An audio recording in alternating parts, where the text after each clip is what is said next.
Hello, hello, hello, everybody. How are you doing?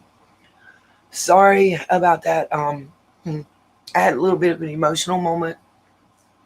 I want to ask everybody sometime after we, oh, sorry, I'm unexpected. Yes, I'm so sorry.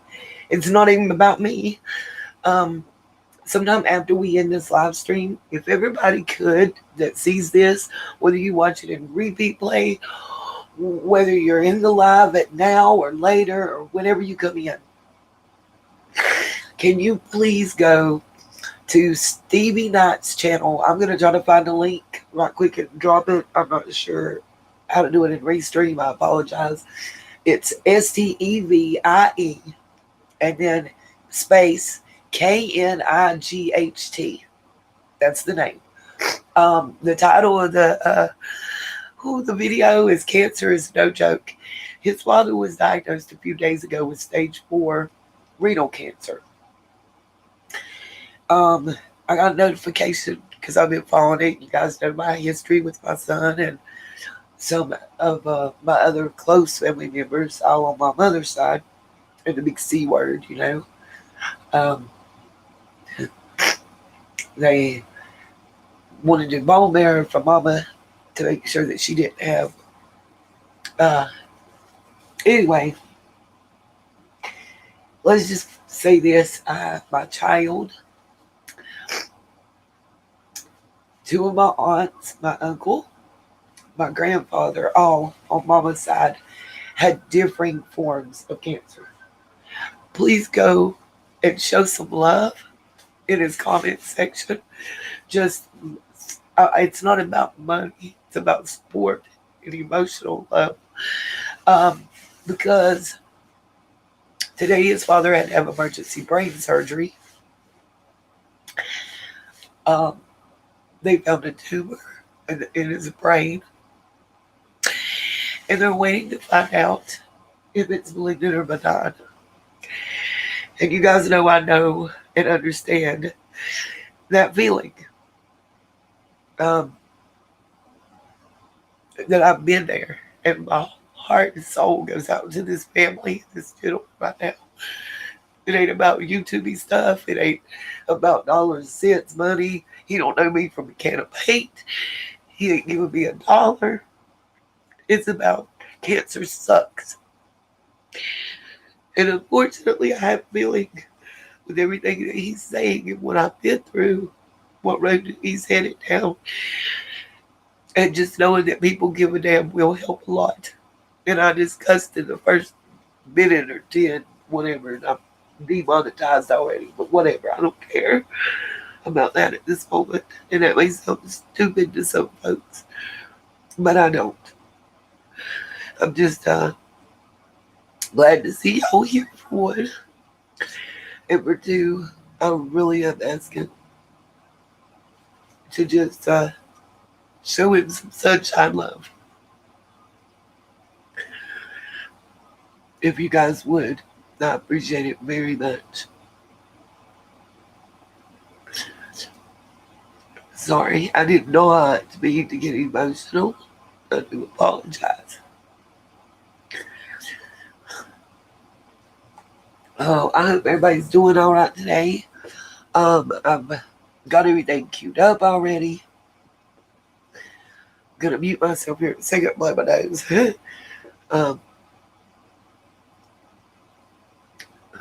And we're gonna start. Go ahead and watching the cross examination. I do have it. I'm gonna speed it up a little bit. I've got us rewound, so when commercials happen or they take breaks, we will be able to have continuous watch time and fast forward right through that and not have gaps. And there's a lot. I've been watching all day. There's a lot going on, and if you don't take nothing else from this, watching this today, I want everybody to understand that we have constitutional rights and that we need to use them. And the right to remain silent is the first one. The fifth is what he should have took. when he was sitting there in them police interrogations. But he thought he was smarter than the cops and that he could finesse them and get out. He not only ended up getting time in the feds, but now look at every one of his friends. And look, whether they mad at him and go and try something or not, let's keep it a band. You're not going to be too welcome. You might be enjoying a little shot of fame right now, but that 15 minutes is going to go fast. So I suggest you get it while you can, Woody, and get out of Dodge. Because I don't see a lot of people welcoming somebody who admittedly told lies on people that fed you and clothed you and put a roof over your head at times and looked out for you and your child and baby mother, and this is how you repay them. I've seen a lot of people talk about stitches and all that, and yeah, you could say that you stitches get stitched, all that stuff, and here's the problem that a lot of people don't seem to recognize and understand. That rule and law only applies to those that believe in it. In other words, if you don't abide by it, you don't, I guess, subscribe to it, live your life that way, then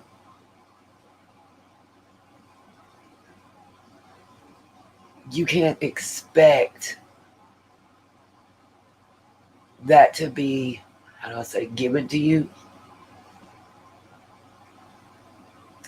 You can't expect respect to be given to you if you're not living your life in a respectful fashion.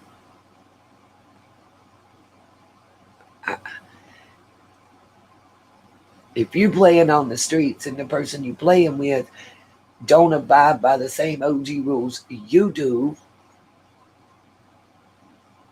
how can you expect them to conduct themselves that way in the street? If you know, I don't know, and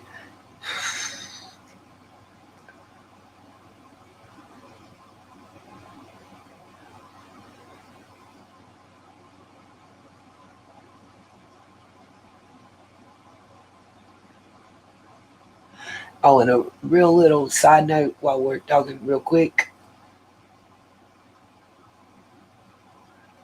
real quick. A lot of people have reached out to me and asked me why I haven't been covering the gypsy situation. And I'm going to be very brief. There's a whole lot going on there. A whole lot going on there. Okay? Large channels are getting taken down and removed. And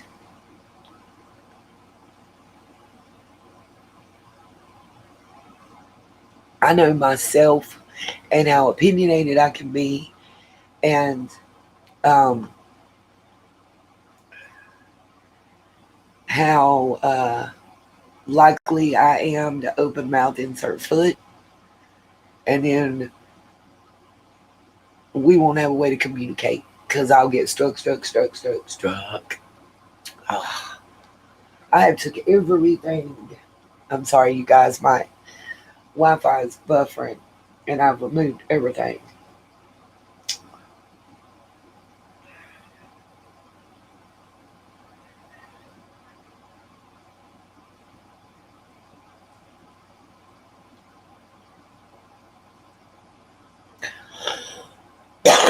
Sorry, I'm trying to make sure that I'm not connected. I disconnected my phone. All I've got connected to the Wi-Fi right now through, how do I say this? Through the hotspot on the phone. I disconnected the TV and I've just got the laptop. Okay, good. Thank you, Little Deb. That's what I was going to ask. I'm glad that y'all answering my questions. Thank you. Okay, I'm going to mute and go ahead and start playing. As you see, I've already got it on the screen ready to go. And I will pause for commentary.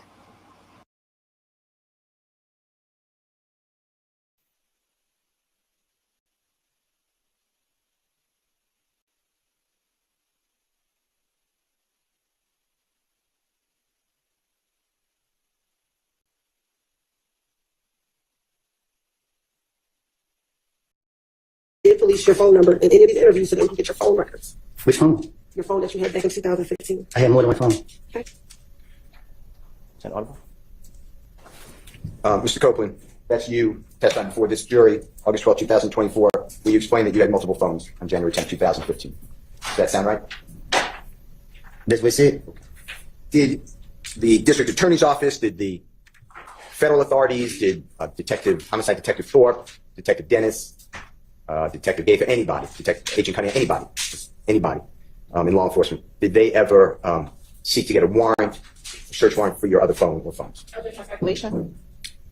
Sustained. Did you ever get served with a search warrant, or even asked to give the police your other phones or the district attorney's office? No. Okay.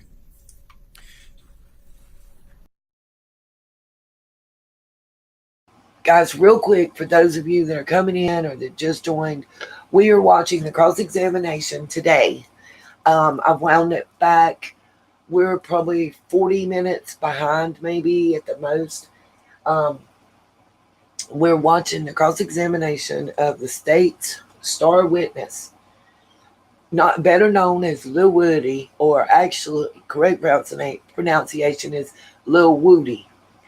The lady in white is Miss Love.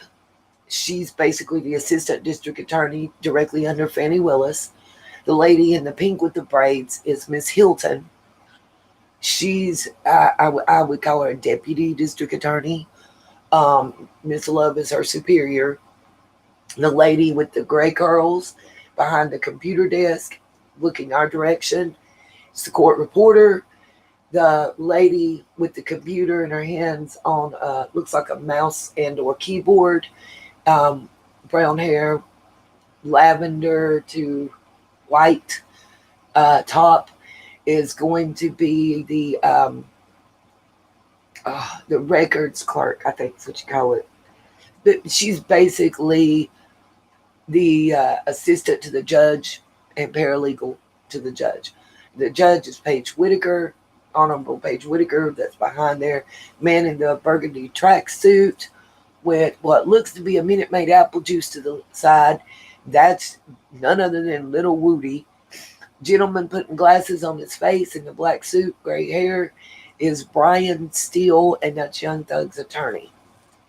Right now, Brian Steele is pointing out the state took Woody and a couple other people's word. One of the persons, by the way, gave a fictitious name when they came in and was proven to be lying about where he was at and what he witnessed. Woody has been proven on multiple occasions to have lied to the police. It's already been shown in yesterday's testimony. Right now, Brian Steele is pointing out that the state never fact-checked him. They never checked his cell phone records. They never pinged his cell phone, though they plotted everybody else's between going to where Lil Wayne's bus was and all the way back to Louisiana or wherever, Florida, wherever. And, plotted like 9 phones and made a map out and all this stuff. They never once checked to see if he was anywhere in the vicinity on the day Donovan Thomas was unalived. Even though he's confessed to being involved in it on one occasion, said he wasn't on another, made a video on another saying he did it. I mean, just understand that. And this is the state's star witness in Young Thug's RICO case against I think a total of 27 or 28 defendants. I think this is important to watch. If nothing else, I'm going to say it again, it serves as knowing your constitutional rights. He asked him to speak to his attorney yesterday while he on the stand. Shit, you should have had a lawyer when you was in that room in them handcuffs talking to them police. The cops can and will lie to you. It's their job. Period. All right, here we go.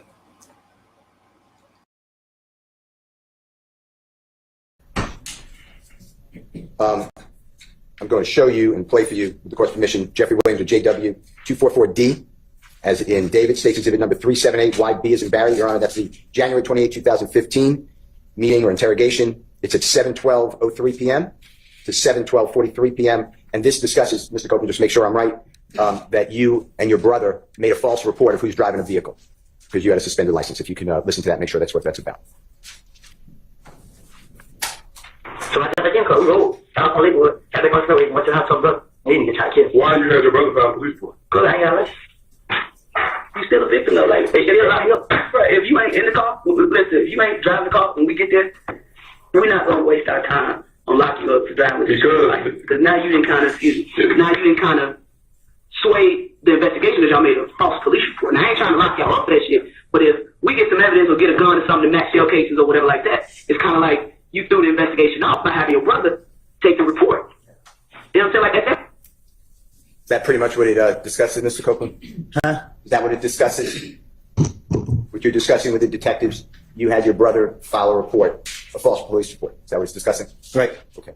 And you understood on January 10, 2015, that the cell phone that you told the police about would show an approximate location, right? Huh? The cell phone that you had on that desk in front of Detective Thorpe that you told the police about, that would show an approximate location of where the cell phone was, right? I don't know. I don't get what you're saying. Okay, it's me. I apologize. When you were with Detective Thorpe on January 11th, 2015, about 7-8 hours after Mr. Thomas was shot, okay, and you brought that phone with you?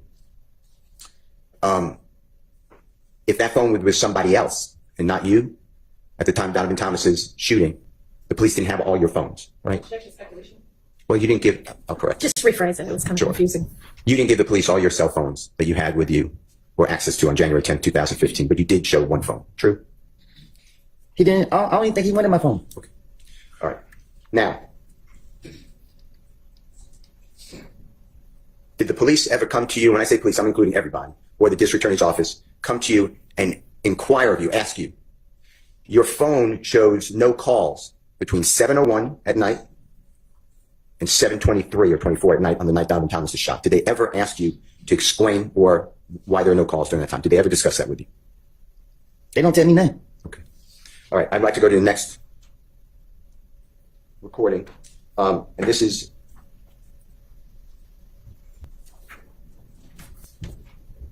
Jeffrey Williams, JW240L, as in Laughter, State's Exhibit number 378Y, E, as in Aaron. Your Honor, this is June 10, 2015. And Mr. Copeland, June 10, 2015 interrogation meeting. It's at 9:55:46 a.m. to 9:56:01 a.m. And it is you, I believe, and you make sure, saying that you called Jeffrey Williams from the Green Store. And it's something like this. You said, all right, so I walk up on my brother's house. Hey, bruh, let me see your car real quick. He gives me the car. Boom. I get in the car. I pull up at the Green Store. When I got to the Green Store, this is what I did. I called Thug. I ain't called D right then and there. Detective says, and you say, I called Thug. He ain't answer. I'd like you to listen and make sure that that's correct, okay? So I'm a brother house. I run to the car. Give me the car. I get cut, pull up at the green store. When I got to the green store, they're like, I called Thug. I ain't called you right there. I called Thug. He ain't answer. Mr. Copeland, did the police or the district attorney's office ever come to you and ask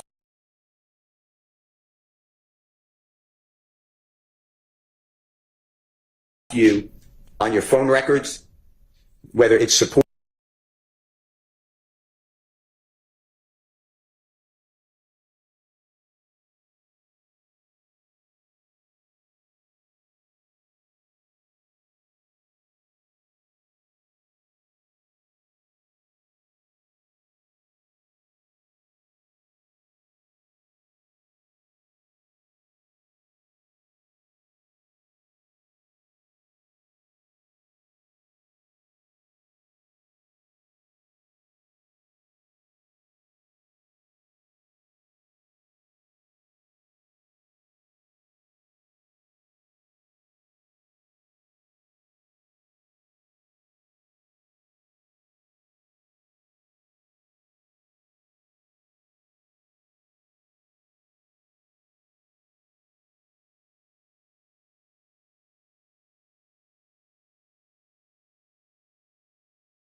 Sorry, gosh darn it.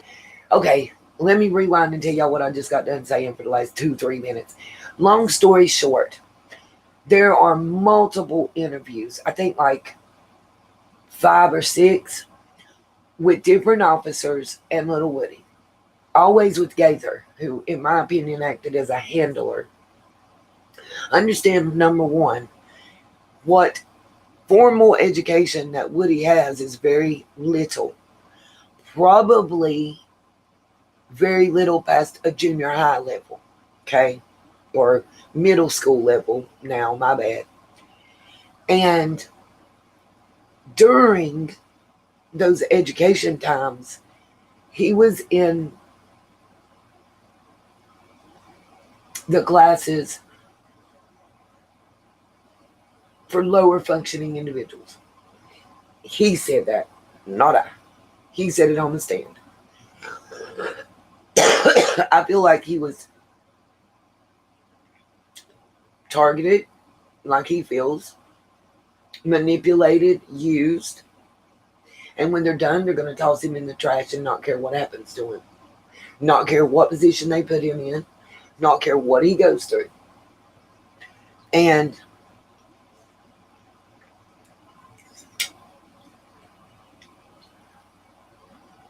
Brian Steele is showing that in their haste and joy and glee to be able to charge Young Thug and certain individuals that he ran with, they didn't do a proper investigation. They never checked his cell phone. They never saw if he said he was here and here at this time, then it'll ping near there. They didn't even fact check that.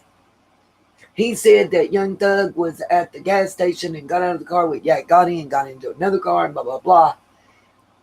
Thug, they watched hours of that gas station to the video cameras. They found the cars, both of them that supposedly was changed. Thug wasn't in the car, it was Yak Gotti, one Thug. In which that's what he says. He said, I took elements of what I knew were true and I switched them with other people because I knew they couldn't prove it. I knew they weren't guilty, so I knew there was no way they would even be charged. And if something did happen, Thug got money, he can find it. He even said, F Thug on the stand. I ain't here for him or nobody else. I'm here to clear my conscience. I did something wrong. I put crimes and things, and he said, I can't incriminate myself, but I put things on others. And I'm here to right a wrong. Okay, back to his testimony and cross-examination. Supported or did not support that you called Jeffrey Williams from around the Green Store on around the time Donovan Thomas was shot? I don't know what you. I don't. Ask me again. Yes, sir. Did the police or the district attorney's office ever come to you and ask you to explain your cell records, your cell phone records, and ask you about this comment that you called Jeffrey from around the Green Store at around the time of Donovan Thomas's killing? Did they ever do that with you? Can you ask me short so I can get it? It's too long for me. No, it's my bad. It's my fault. I apologize. Did the police ever share with you, or the district attorney's office go over with you your cell phone records that they may have? Did they ever do that? No. Okay.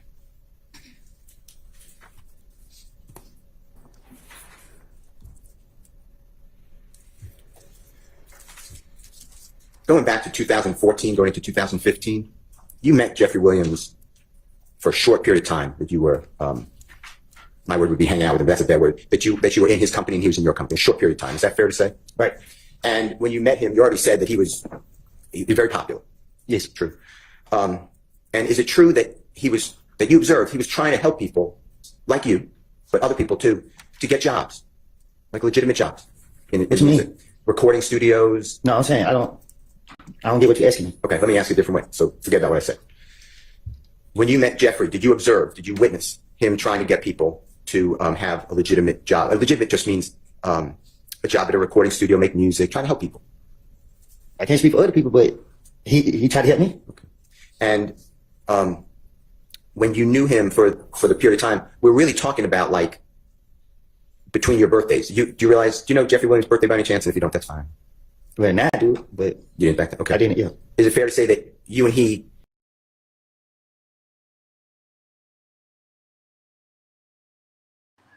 I keep muting and unmuting. I apologize.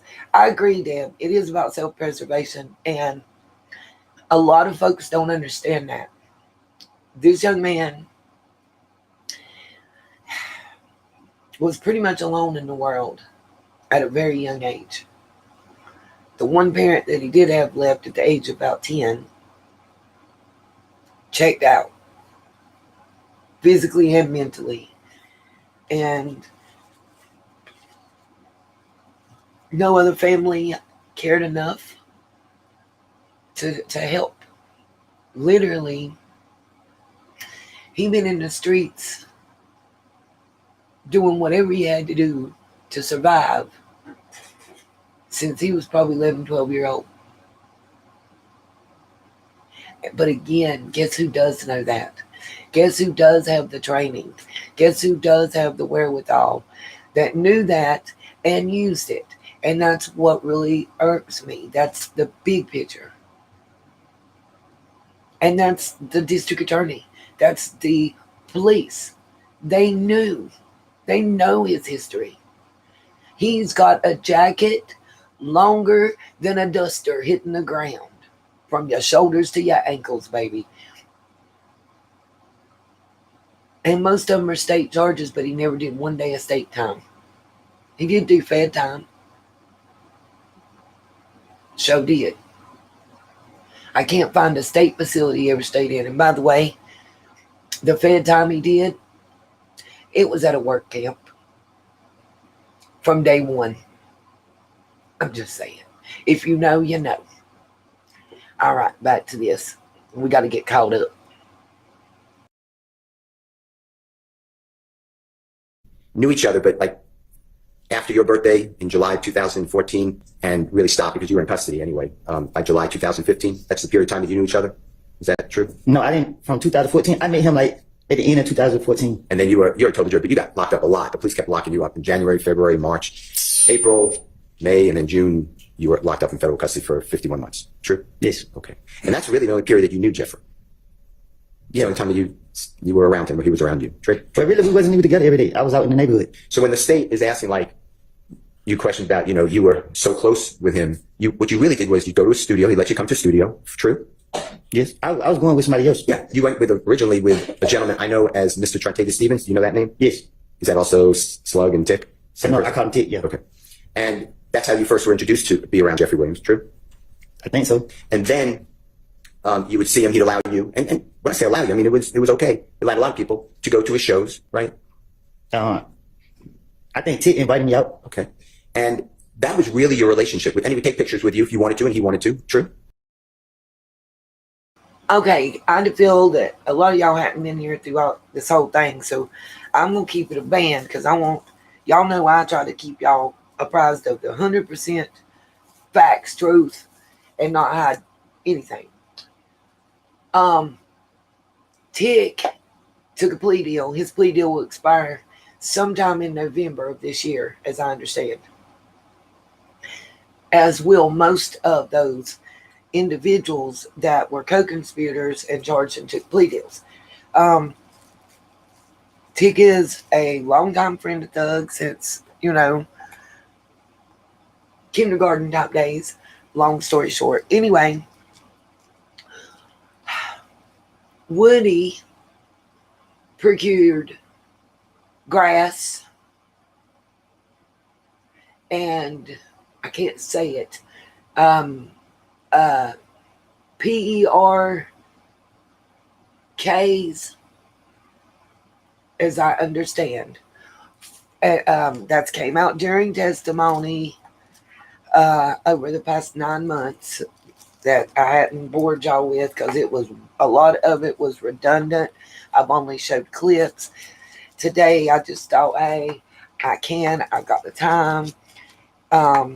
There's supposedly some pretty explosive moments coming up, and I just feel like it's a gut feeling I have, and I go with my gut. Anyway, what I want to say to that is, as they've established, Thug already had his record deal. He was already semi-famous. He hadn't had, it was right around we're talking a time frame within 4 months of the song Lifestyle, which I believe peaked at number 3 on the Billboard chart for just all music, um, and was number 1. Well, YSL is allegedly means 3 different things that I know of. We got Yves Saint Laurent, and Young Stoner Life, um, and I forgot the other one, y'all. I went blank. True Crime. What did you find out when you looked it up? Tell us, please. Anyway, let me say this: the amounts that Woody was procuring for Thug at the studio and his friend Young Slime Life. Thank you. I couldn't remember this. Yeah, Young Slime Life, Young Stoner Life. I believe Young Stoner Life is the name of the record label. Young Slime Life is what they're alleging the gang name is. Oh, y'all missed it. What's up, Miss Rhonda? Welcome, welcome. Y'all missed it when they said Thug. Thug's lawyer said Thug was an acronym for truly humble under God. Now back to what I was saying. Thug has admitted that he had a substance abuse issue. Okay. The amounts of Mary Jane and pills that Woody was procuring for Thug at the studio, in my personal opinion and what I know of most law, were not enough to be charged with trafficking or distribution. It was real personal use. I mean, we talking like quarter bag of Mary Jane and 4 or less at a time pills. And we're talking about somebody that had the money to buy more. Keep it a band of both. That's personal use, in my opinion. Because you got like 5 guys at the studio.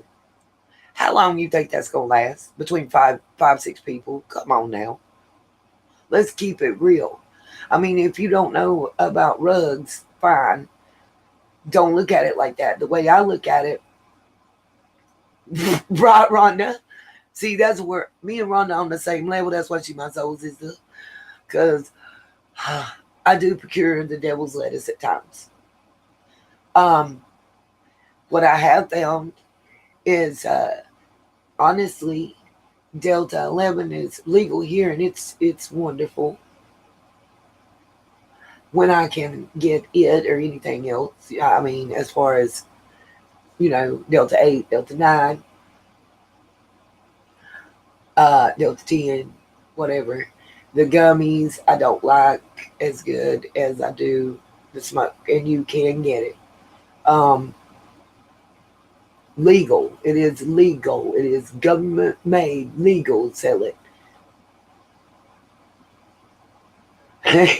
I wish it was at all times too, True Crime, but I can't afford to. So it's been, somebody gave me a little bit a month ago. It was the last time I've had any. So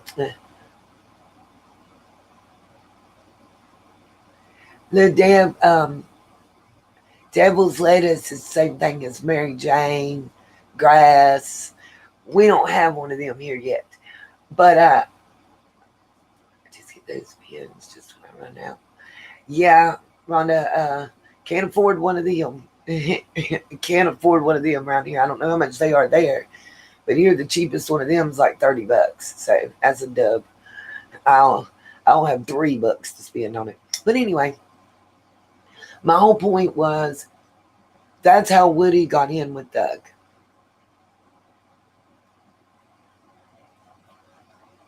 Lil Dev, if you could tell me where the Mary Jane is growing wild, I'm going. I will start walking today. We'll just do a live stream while I walk and talk. I do not know. I would like to know. I would like to know. Anybody else that knows, please, please. I'm not going to highlight that comment, True Crime. just because I don't want YouTube to be mad at me. But little Deb, right, run the moon. Oh my God, sorry. Me and Rhonda wants to know what state because we running right now, little Deb. Swear to Mom. Oh, that's great. It might, 12:15. I doubt, let me say this, true crime, if they found it in the cornfield where whoever planted the corn either planted that or somebody else came back and planted in between. Because as I understand, corn, the stalks grow high enough to hide stuff. Corn and tomatoes. That's what I was always told. Anyway, that's your two best bets. Let's get back to the mundane. Yeah, I asked. Yeah, and you put that on social media. You were promoting Jeffrey, and you liked that. He give me, yeah. And gave you a little bit of maybe No, a lot. fame. Okay, gave you a lot of fame. Yeah. And you were trying to launch your own career as a musical artist at that time. True. I was trying to find myself. Okay. Later, though, you did try to, and you did launch your career as a musical artist, right? Well, I going back to jail. They started locking me back up. You were trying to do that, though. You were trying to. I tried it. Yes. You had a manager. Huh? You had a manager. Yes, I had a lot of stuff. Yeah, they were controlling your social media feeds, etc. Yes. True. Okay. You put out music videos. True. Well, my manager and them did. Sure, but you were featured. You were starred. Right. It was your music. Right. Okay. Jeffrey never had the pleasure of having you featured in one of his songs. Is that true? No, I ain't never been in his song. Okay. And Jeffrey never was featured in one of your songs. Is that true? No, me and him don't have music together. All right. But he did put you in one song of his. You know the song Halftime? I'm listening. Do you remember the line, and I'm not saying this is a quote, but something effective, if you mess with me, Woody will come up and pop you in the noggin. And if that's not a quote, I'm not trying to misquote it, but that's what is that something like what it says in that song? Yeah. And the song is Halftime, right? Yes. Wildly popular song? Yes. And the police, when that song was released, the police seized on that to use it against you, basically. You knew that, right? Sustained. From your vantage point, and what that means is you learn. Okay, real quick. Real quick. We call that dirt, Rhonda. Dirt, just dirt. Dirt tree. Dirt area. Real quick. Two things I need to tell you. One, Woody has admitted in interviews all over the internet, he's out there. He has been doing an internet tour while he's been a sworn witness on the stand, which blows my damn mind. But real quick to let you guys know something. Two things. Every song Lil Woody put out in every video, he's repping YSL, but YSL never gave him a shot. They never signed him. They never promoted him. They never produced him. Okay? That's one. Two, he even admitted that when he got out of the feds, the song Halftime ain't came out. That's why he ended up the day after he got out getting picked up, carrying a GUE and a pew-pew, as I understand, an AR type, while he was playing basketball at a public rec center. Okay? And they told him, the Popo told him, 12, one time, told him that the reason that they picked him up was because of what was said about him in that song. They used that as a cornerstone, a linchpin per se, whatever, to start building distrust in him against Thug. Then, also, he gets out of the feds. He's Thug's bestie before he goes in, right? When he gets out and comes home, Thug has moved on with his life. He's a superstar, he's made it big. He's not there. He's in and out. And Woody starts feeling like he's been cast to the side. And other people that went in there to put in work are getting the glory, or getting, everything. getting the record deals, getting the features, all this stuff, making the money, making the bread, and he's been forgotten, left for dead per se when he went to jail. I tell you all that because that's the mindset that this young man is working from when he's talking to these cops. Understand that. He's angry. He wants to get back, in my personal opinion. And look, it's been since at least jury selection, I believe, started around June of 2021. I may be off, but I'm real close. And I've been watching this ever since. I've never seen a jury selection take as long as this took. It was ridiculous. All right, guys, here we go. Learned that the police was using that song. They asked you about that song. No, they told me. Yeah. One of them told me that I think I had got out like shit. I got out one of the jails and they got me the next day. And they were like, yeah, man, some name at the top of our radar. It was something like, and he pissed me off when he said it.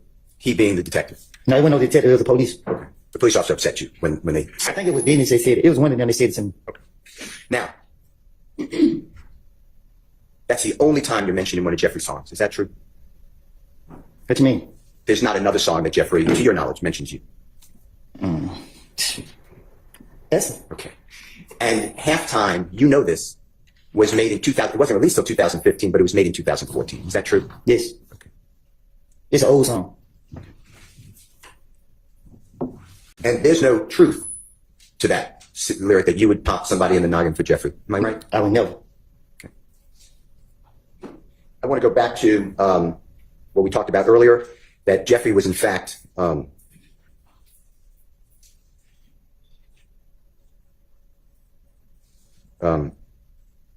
this is, by the way, Your Honor, this is JW Jeffrey 241B, as in Barry States Exhibit 378Y, A as in Elisa. It's at 3:16:50 a.m.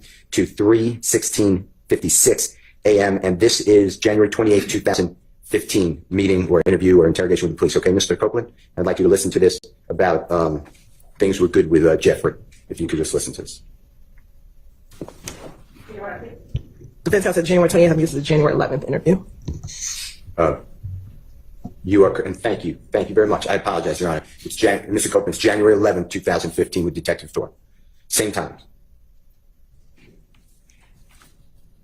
I'm cool with it for todo, everything, and put out any songs and video.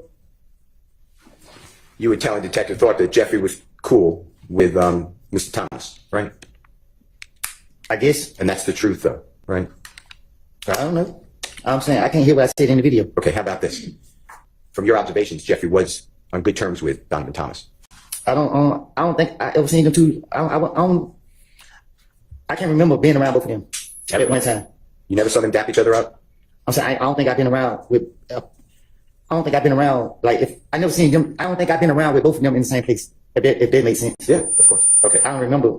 I can't remember seeing both of them in the same place. Okay. Y'all feel free to comment. I want to talk to will you respond. about I promise. what you told the detectives. It's June 10th, I want to know what 2015. y'all think And, about what you hear and this see is when you're as well.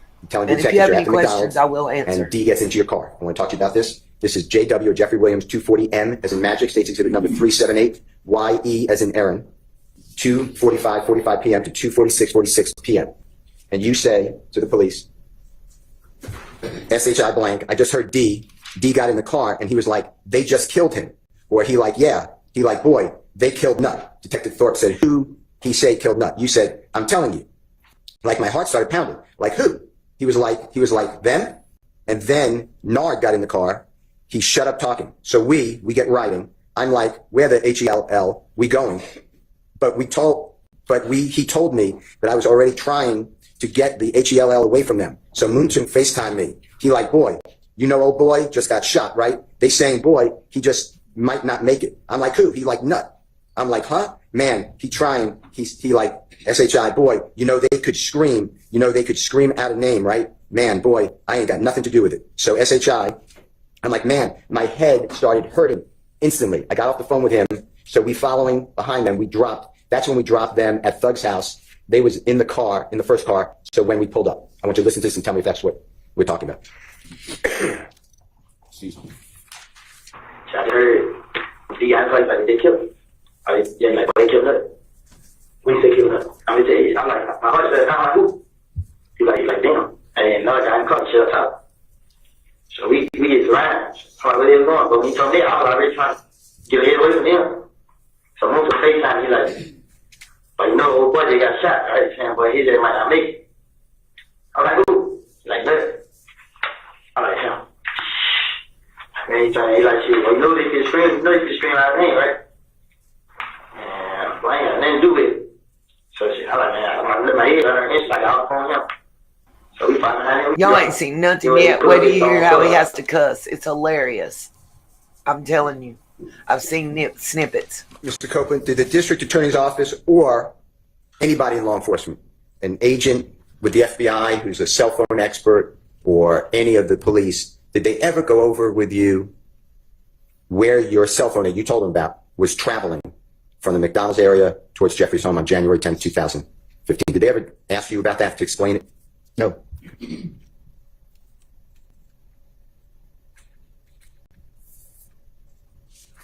They're stuck on the wrong picture. I can't control the camera, y'all. Sorry. That's the district attorney doing this bull crap right now. Now, when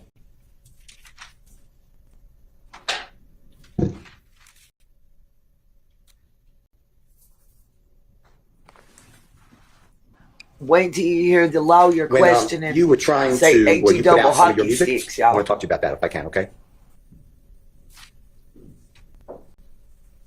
Now, do you remember putting out a song and a music video entitled Homicide? Oh, Yeah. y'all, it's about And, to get real good if they show this Jeffrey had video. nothing to do with that Oh, my song or music Lord. video. Is that true? I've seen I this don't use it with video. somebody I've else. watched all his videos. And one of the people that you started to do music with, and he's shown in your video to Homicide, is a gentleman named Mr. Turner, or you refer to him as Threat. Is that true? Yeah. Real quick, just in case y'all don't know. I don't know if y'all know who Rich Homie Quan is. He's another Atlanta person.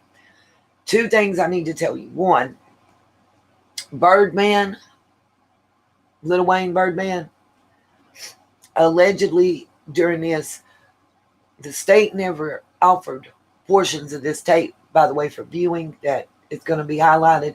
I don't know if we've missed it, but there's a portion in this tape where the gentleman on the stand, Little Woody, tells the police that Birdman put $200K on somebody's head.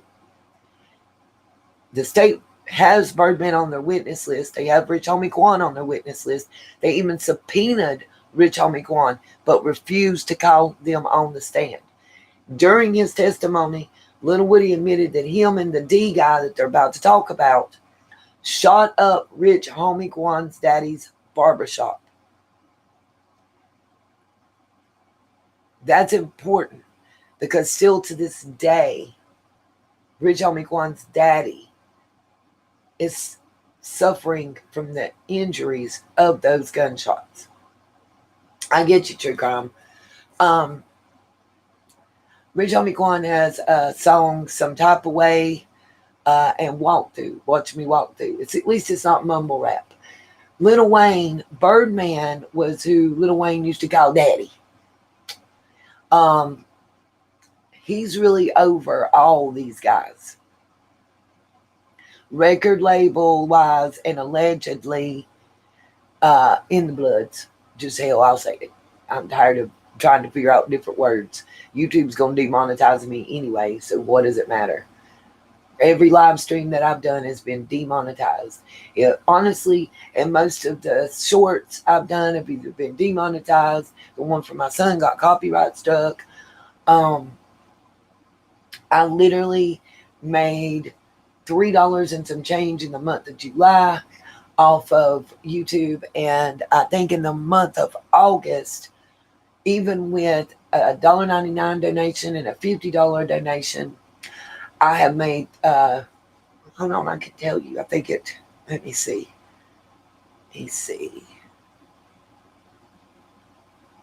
I'll tell you. I don't want to lie. I'll tell you exact. I'm old school too, but doing this, I have found I have to keep up on stuff and celebrity stuff as well. Okay. So the total month of August, I made $43.25 so far. July $7.68, June $3.90, May $4.34. That's dollars and cents. That ain't hundreds, let me tell y'all. And we're down to one person, so I guess nobody wants to hear. But anyway,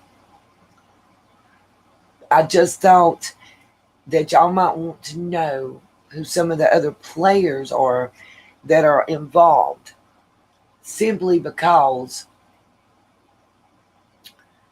it kind of helps you understand what's going on all around. Great. My phone is on the fritz. Oh, I have no signal.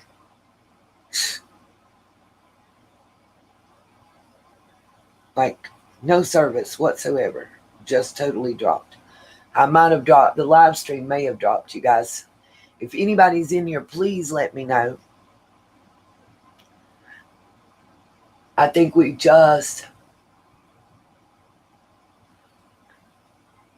I've lost service. I hope.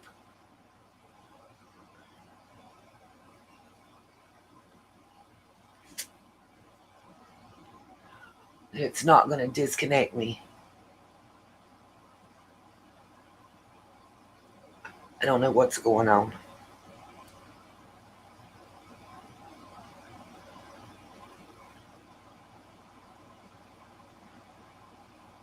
I can't turn the phone off and back on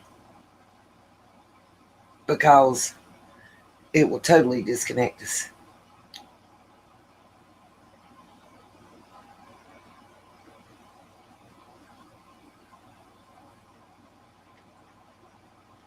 Okay, let me try and see.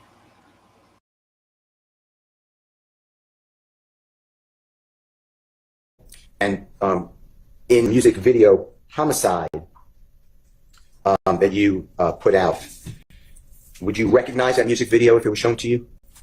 My video? Yeah, of course. It's mine. Okay.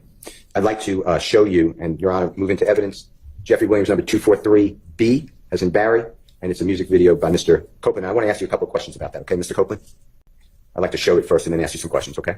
All right. First, I think he needs to show it to the witness. And to, I think there's a Why proper don't you just show foundation. it a tiny little clip and see if he recognizes it? Mr. Kokomo, with the court's permission, is approaching. Okay. Thank you. Mr. Copeland, just do me a favor. When Mr. Kokomo comes, you just watch this for as long as you need. Just to see whether you recognize it as the music video that is Homicide. Wait, you have to show it to the state first. They have it, but just show it. Is this all on the 4 minutes. drive or whatever that you provided already? Yes. So then they. And Your Honor, I misspoke. It's JW243C, as in Colette, is not B. Okay.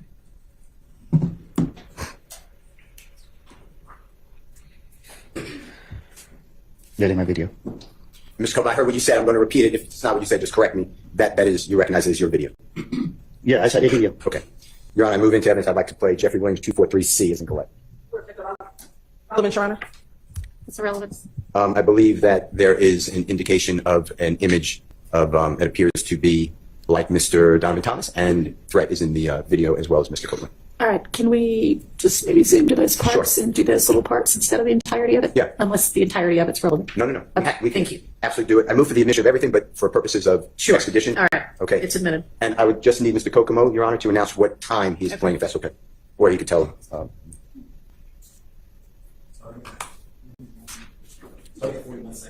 Your Honor, Mr. Kokomo said starting in 41 seconds. May I just look and see what he's playing? Sure.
Yes. We would like to play, with the court's permission, I know it's in evidence, but 40:34 through 40:50 first, and then it's going to be stopped, and then 3:56:02 to the end. Okay.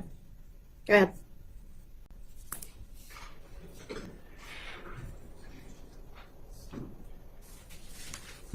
My man, Ollie right there. Say twin. You got that fuck nigga y'all been looking for? Where y'all at? Where you at? You at the spot? Alright. They on the way now, bro. And if you could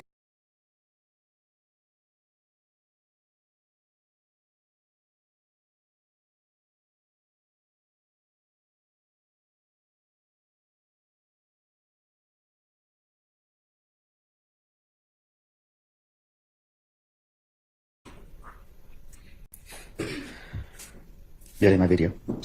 Ms. Cope, I heard what you said. I'm going to repeat it. If it's not what you said, just correct me. That is, you recognize it as your video. Yeah, I shot that video. Okay. Your Honor, I move into evidence. I'd like to play Jeffrey Williams 243C as in Colette. Check this video out. And Colette is his wife's name. It's irrelevant. I believe that there is an indication of an image of it appears to be Wowzers, like I'm Mr. moving. Donovan Thomas. Walking and now. Let's get it, Brett is Rhonda. in the video as well as Mr. Copeland. All right. Can we just maybe zoom to those parts Sure. and do those little parts instead of the entirety of it? Yeah. Unless the entirety of it's relevant. No. Okay, We can thank you. absolutely do it. I move for the admission of everything, but for purposes of Sure. expedition. All right. Okay. It's admitted. And I would just need Mr. Kokomo, Your Honor, to announce what time he is playing, if that's okay. Or you could tell.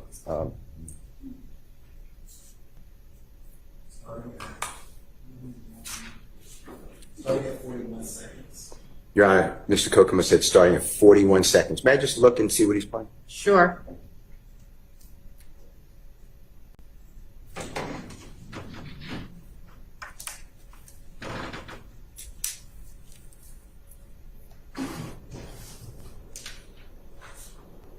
Just in case that I can get this out before they start playing the video, yesterday there's a possibility of 2 to 4 jurors dropping out. They only had 6 alternates, and they're already down 1, as I understand. If they lose more than 2 people, it's a mistrial without prejudice, and that means a retrial.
Yes. We would like to play, with the court's permission. I know it's in evidence, but 40:34 Finally. through 40:50 first, and then it's going to be stopped, and then 3:56:02 to the end. Okay. Go ahead.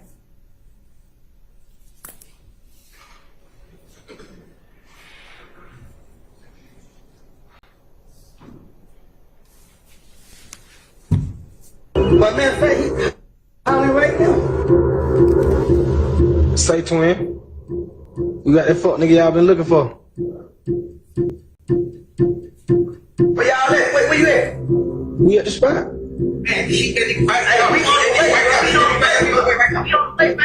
Alright. They on the way now, bro. And if you can go back, Mr. Kokomo, just for the jurors, Mr. Copeland, I'd just like to explain some things. The person right there in the black, in the black shirt with the red-looking bow tie and the red vest on the cell phone, you see that person? Can you tell the jurors who that is? Threat. And I heard you, but your hands are over your mouth. Do you mind just I telling said that threat. Okay. And then if you go back a little bit, Mr. Kokomo, and Mr. Kokomo, what time is that we just announced? 53:58, Your Honor, is what we were just talking about. And if you just go back a little bit more, keep coming back just a little bit more, right up, go just ahead right there. And Mr. Copeland at 4094, is it fair to say that's you? Yeah. Okay. I'd like to go to 56:02. That's wrong. 3 minutes, 56 seconds, 02 to the end.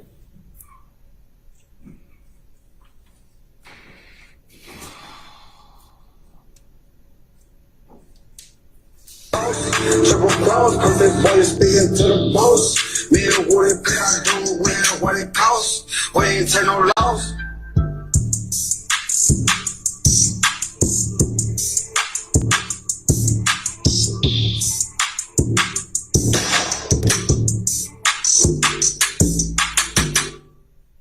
Homicide, we're gonna. Mr. Copeland, do you remember telling District Attorney Hilton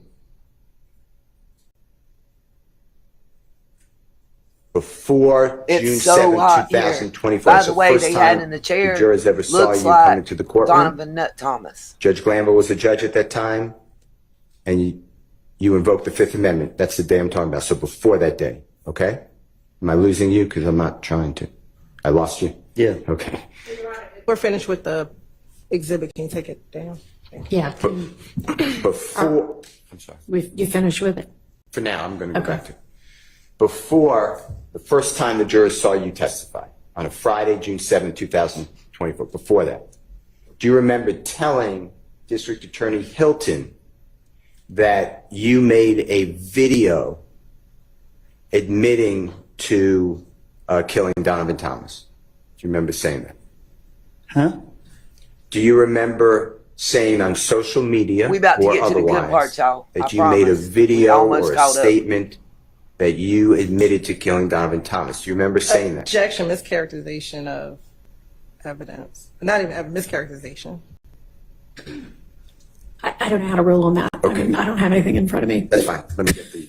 Can I have 1 second? Yeah, it's not an evidentiary objection, by the way.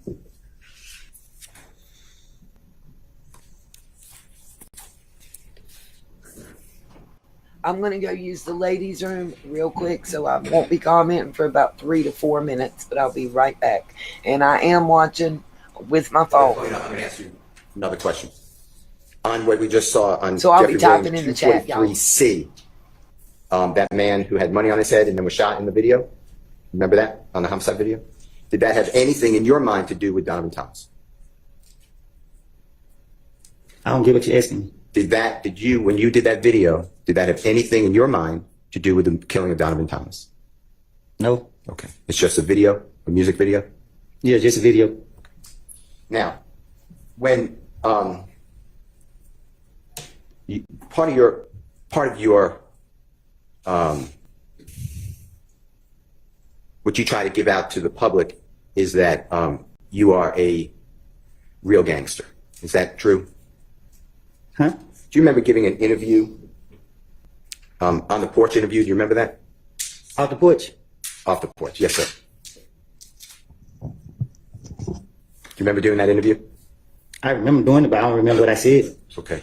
Do you remember saying that you are a real gangster, but other people are just musicians? They just play gangsters. Do you remember saying something like that? You got to show me. All right. Mr. Kokomo, this is Your Honor, Jeffrey Williams, 246. It's April 29, 2020, off the porch interview with Mr. Copeland. And the relevant times are going to be 5 minutes, 4 seconds, 5 minutes, 12 seconds, 8 minutes, 59 seconds to 9 minutes, 7 seconds.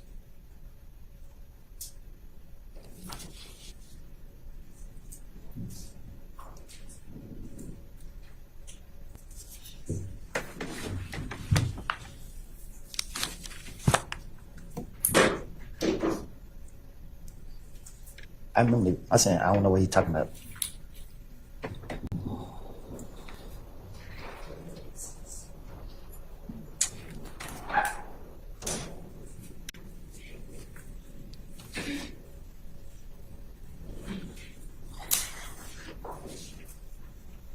Sorry, Mr. Copeland.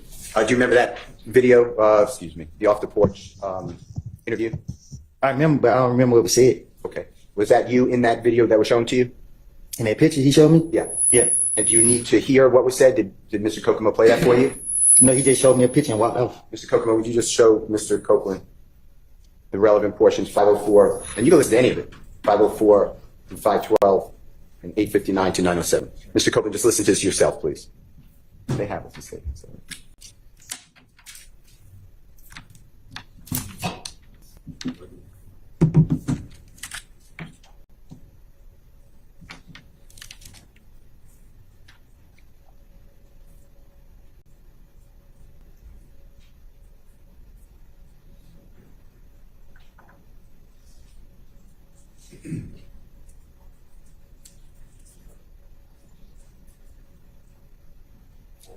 That's it.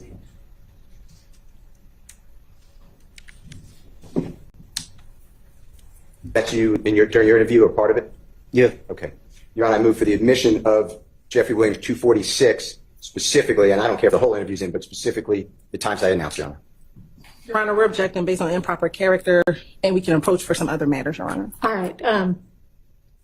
Instead of approaching, because I haven't seen this before, so I'm gonna need to see it as well. I'm gonna excuse y'all to the jury room. Asked about to? Yes, for now, but stay close. And I may end up just sending you to lunch, but not yet. If I'm going to do that, I'll send word. Okay, so just step to the jury room for now.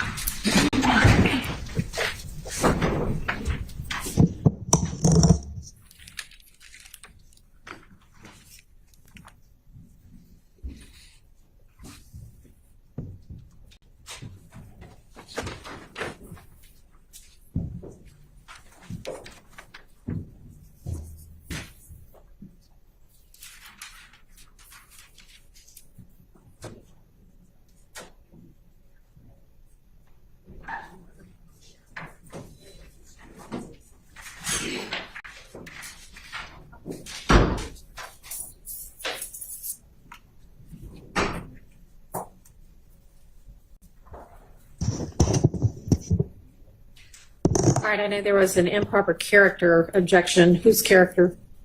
Your Honor, at this point, it seems that Mr. Steele is one implying for the witness about him being a gangster. It sounds like he's going down the line of a some other dude did it defense, especially speaking about threats and the homicide video, and then this video, this on the porch video of Mr. Copeland speaking about being a gangster. We think that this is more prejudicial than probative, substantially more prejudicial than probative. And so those are the basis for our objections. And so whose character are you alleging it's improperly impugning? Mr. Copeland. Okay, let me see what you're planning to play.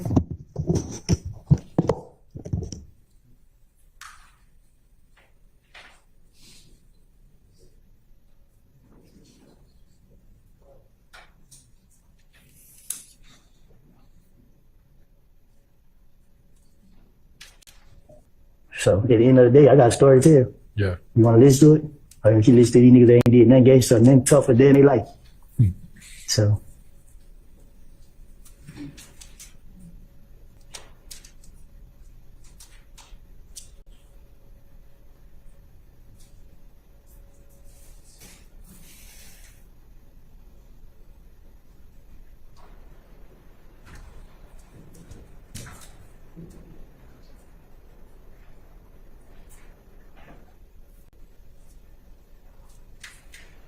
There's so many people like it just build my confidence. I mean, because I had a pride thing, like, I don't want to be labeled as nothing but a gangster. So you look at me anything other than that, you got a problem. I'm going to slap the shit out of you. But whenever. I'm going to overrule those objections. It'll be very short, Your Honor. Okay, and I'm going to have the jury back.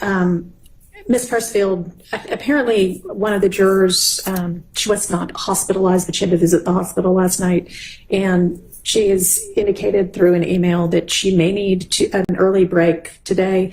Her doctor's excuse had cleared her for going back to work as of tomorrow, but she didn't want to throw us all off in the morning, so she came today, but we may have to break early, and Ms. Pressfield's just kind of finding out a little bit more detail. So I'm going to let her come back and let me know what's going on, and then we'll determine kind of where to go from here. So we'll just kind of recess in place.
Mr. Steele, just, stop wherever you want. I mean, if you've got 15 more minutes or 20 more minutes or whatever before the next natural break, that's fine. Okay. John, I'll do it for president of council. All right, I'm thank you very back. much. Okay, Mr. Steele.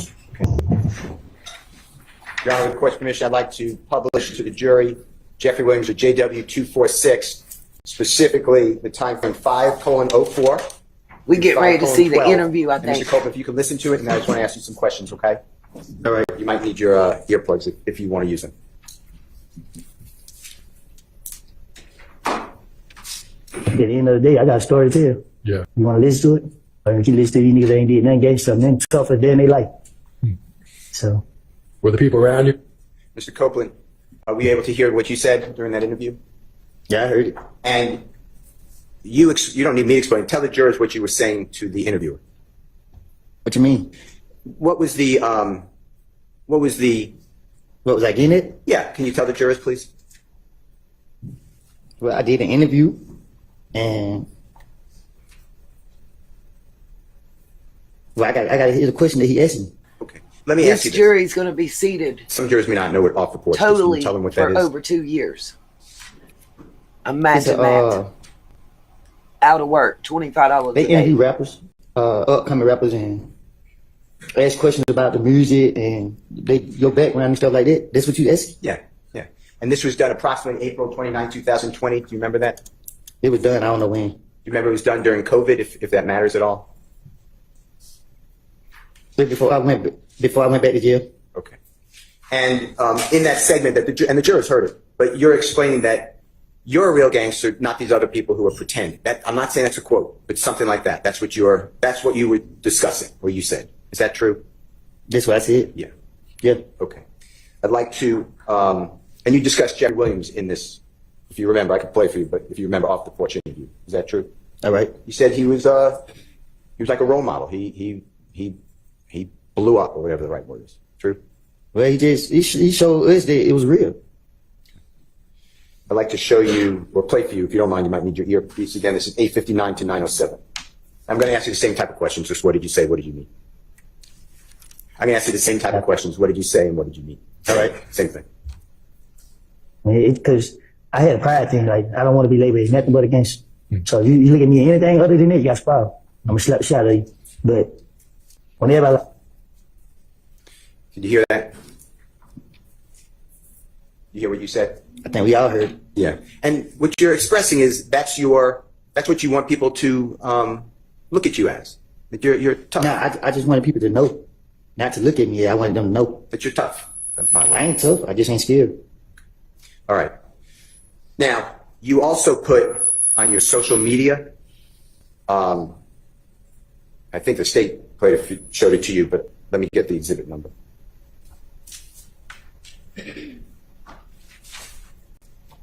You better play some?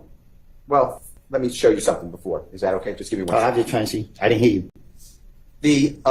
Let's go back to that interview for just 1 second. Do you remember at the first part of the interview saying that these other people are not real gangsters? That's what you said, right? I think I asked it actually. So no, that's what I said. Okay. All right.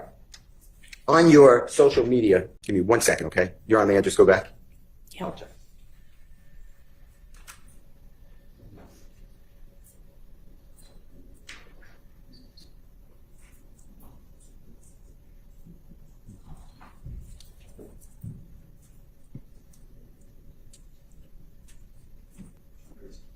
I think we may be about to see something else. You're gonna, if it's what I think it is, wow. And with the court's permission, can Mr. Kokomo just show it to Mr. Copeland? I'm sorry, is this the same one? The off the porch? This is a different one. Did you say 236B this time? Okay, sorry, I didn't know if you said 246. So 46 was the last one. that's what I thought. So wasn't sure whether we were talking about the same one or a different one. All right. Yeah, he may. 236B, is that what you said? Mr. Steele B. 236B is correct. Okay. Did you see that, Mr. Copeland? Do you recognize that as your social media account at one time? Yeah. Okay. Your Honor, I move for the admission of Mr. Williams, and it's 236B as in Barrow. It's admitted. Can Mr. Kokomo please display, Your Honor? Yes. Y'all get ready. Mr. Kokomo, Mr. Copeland, I apologize. I want to go through this with you just for a minute, okay? Mm-hmm. And when I say this, I'm talking about JW, Jeffrey Williams, Exhibit 236B as in Barry. That's a picture of you on the left-hand side. Do you remember where you were in that picture? In the back of a Rolls Royce. And do you remember whose Rolls Royce that would be? There's a rental. One more time. A renter. Okay, do you know who rented it? No. Okay. And then it says 725 underscore WODY, and then it has Georgia Most Wanted with 2 emoji green snakes. You see that? Mm-hmm. And it says that you're an artist, or it says artist, the word artist, right? True? Is that right? Yeah. And then underneath it says, I came from nothing with a period. You see that? Yeah, I see it. And I came from nothing. Do you know that to be a series of Jeffrey's music? What you mean? Do you know whether Jeffrey Williams ever put out music? I came from nothing. Yeah. 1, 2. Okay. And is that where that comes from? And if not, that's fine. I'm just asking you. Were you inspired by? That's where it came from. Okay. And when it says Georgia's Most Wanted, you're aware that you were deemed by the federal authorities as 12 most dangerous people in Atlanta. Is that true? I was. Yeah. Objection. Speculation. I'm asking you. Well, I mean, it's not speculation, but he's answered that he didn't seem to know. Let me show you. Tell me whether this refreshes your memory. Objection, Your Honor. This is. They mad that he's showing their own police reports by the FBI and the GBI. What's the objection? This is not nothing he can authenticate. Okay, there's an authentication objection. Well, Is that the only objection? Irrelevance. And if we can approach him, we can show you the exhibit. You may. Let's go ahead and send the jury to watch them. So We'll right deal with now, this while y'all the go to prosecution is big that. Let's be mad, back y'all. at 1:15, please. Don't worry, 1:15? we will not 1:15. be breaking for lunch. We will skip right through. When they leave, we leave. We will come until we will fast forward till they come back. That's why I did what I did.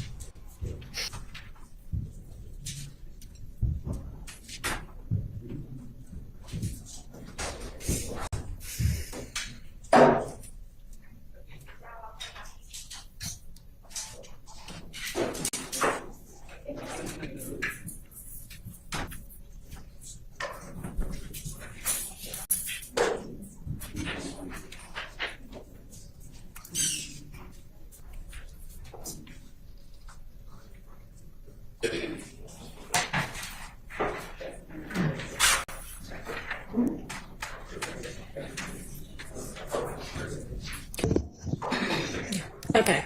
Is your intent to show that entire thing with the whatever that heading is?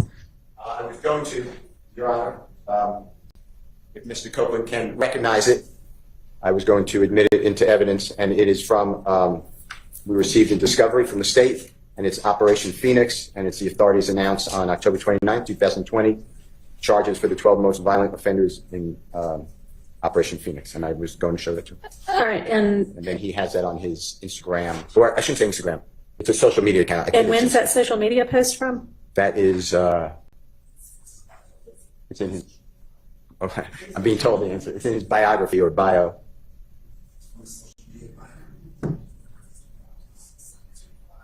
I can't hear what he's saying, but He's saying it's in the social media biography of Mr. or bio of Mr. Copeland. I don't know the date personally, Your Honor.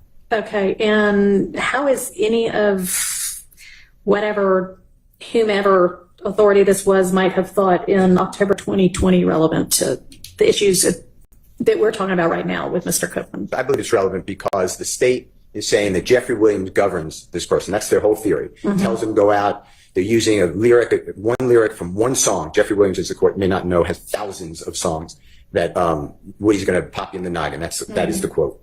And I want to show that they hardly knew each other. They knew each other for a short period of They're time. arguing Mr. Copeland did over not the commit crimes with Jeffrey admissibility Williams. of Jeffrey certain Williams encouraged evidence Mr. right Copeland now. to And about to go to conduct lunch. We're going to himself fast forward lawfully. through That was lunch on a and jail get right call that we back heard in. yesterday.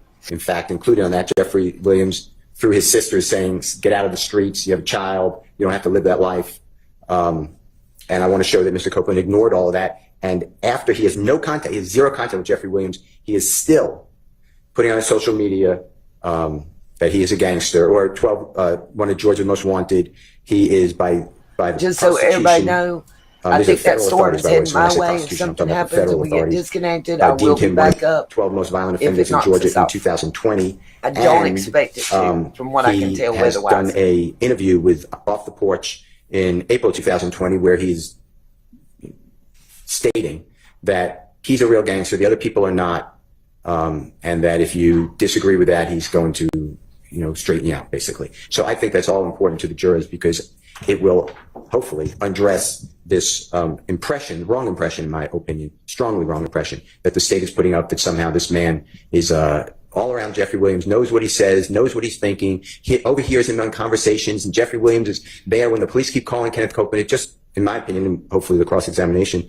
that just wasn't their relationship. So. Okay, well, most of what you mentioned already has already been put before the jury, and this particular exhibit does not in any way shed any light on whether Mr. Copeland is or is not close with Mr. True Williams. crime, I am so with And you. I I don't just want do to not turn see mine the off relevance of it, either. particularly given that he And said I'm praying he didn't for know you. that that's I've got what mine law set to enforcement keep thought it of at a him. specific So I'm temperature. going to sustain that objection. I understand.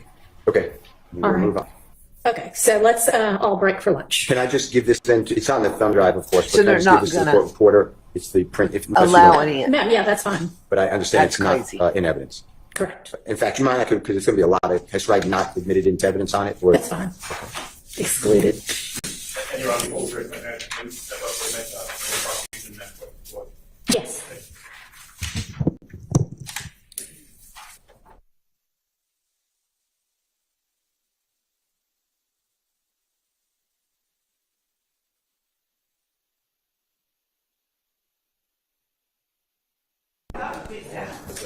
What?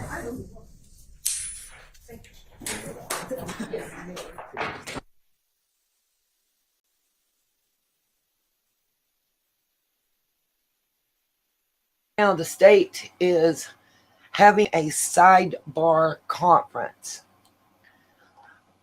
because they shook. Look, they don't want the defense to put certain stuff into evidence because it's going to show the jury and the public just how grimy they really are and how they've been operating. Here's something that hadn't come out during portions we watched and talked about together at this point. Mr. Copeland's baby mother is deceased. I'm not fully sure of how and what occurred. But he's a single father right Good, now. let y'all all know the question and the answer. Oops, they didn't mean to let us hear that, you guys. That was a slip up. But he was trying to be a truck driver. He had to put that to the left because now he's single parent. Oh. Oh.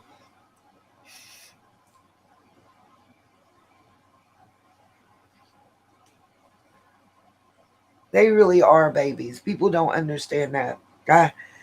I went real quick and checked on mine when I went to the bathroom. And she out there, half on her bed and half out off of it. She done pulled the bed out of the doghouse. She won't leave nothing in the doghouse. Not cedar chips, not her blankets that have been hers since I got her when she was like 6 weeks old. Not her bed, her little one or her big one. None of that. She will not leave them in there for nothing. Nothing. And I'm very proud. She was listen, I'm going to tell you, even though they say she has a neurological deficit, that dog is smart. She learns fast. She was potty trained by the age of 6.5 weeks old. She was house trained to use potty pads to let you know she need to go outside. She gets upset if she has a bowel movement, even on her pads in the house. And now that she's so big, it's hard for me to keep her inside and to physically deal with her. Not that she's doing anything wrong. I don't want people to feel that way or think that. She's a good dog. And she loves her mama. She gets so excited. All she wants is hugs and kisses and pets and rubs. But she gets so excited. And my skin is so thin from having to take the aspirin to keep my blood at a certain level of thinness that it tears. Literally. And she ends up making me bleed. But yeah, they do the same thing to me. She does the same thing to me too, Carl. Like, she literally shreds everything. I know this will sound really dumb, but she has like 3 of her favorite toys that she can't destroy yet. I will say yet, but she's had them a while. I have toys from the store. She shreds them in hours. A rawhide bone is gone in minutes. The unbreakable, unchewable toys, she done it. A 2-liter bottle, like a soda bottle, 2-liter size. Flatten it out, twist the lid back on tight as you can with some pliers. That's one of her favorite toys. She got still, she has one solid rubber, like racquetball ball, I think. So you know what I'm talking about, little Deb. Bruises, scratches. People are like, where'd you get that bruise from? Dude, I don't know. I can look at my skin hard and a bruise pops up. It is what it is. But anyway, that in a 20-ounce bottle, and then it's a water bottle with a silver lid. And I swear those are her 3 favorite toys. And it's like she laying out on the bottle right now on her bed, half on it and half off, chewing on that water bottle. It's like Vox or something like that. I can't remember.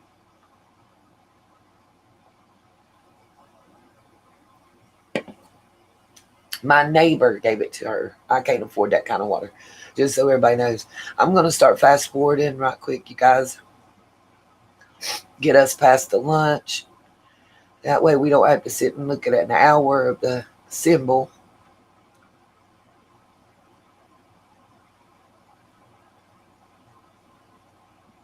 That matters.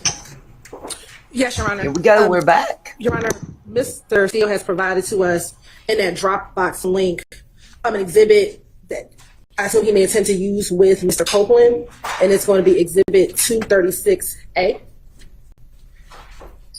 It's a Instagram posting. I believe the posting may have been on June 27th of this year, in which Mr. Copeland appears post. Please He is an say innocent true man in crime real and life. stuff, The and as long demons as that have you're been here, on please me keep at us certain times in my posted. life have full Let us control. know you're okay. And he goes on. I think I know who he is the innocent man that he might be referencing, Your Honor. I'm not sure how this is going to come out during Mr. Copeland's cross-examination. However, the state's concern would be the initial part of he is an innocent man, and that's invading on the province of the jury, depending on what he is innocent of or determining from this post We what he may or may understand. not We're be innocent praying for of. you, darling. I'll cite the court to Fordham v. State, which is 352 Georgia Appeals 520. From what year? 2019, Your Honor. Okay. And essentially that Georgia law generally precludes a witness from testifying. Slow down. Sorry. Georgia law what? Generally precludes a witness from testifying as to his or her opinion regarding an ultimate issue in the case, because to do so would invade the province of the jury. And so if you're trying to say he's an innocent man. Damn, that sounds awesome. Could be perceived that you're trying to invade what the jury ultimately has to decide about Mr. William or any of the defendants' guilt or innocence. And so I'm just bringing to the court's attention. I don't know how it's going to come in, but that is the state's concern regarding this posting. Mr. Steele.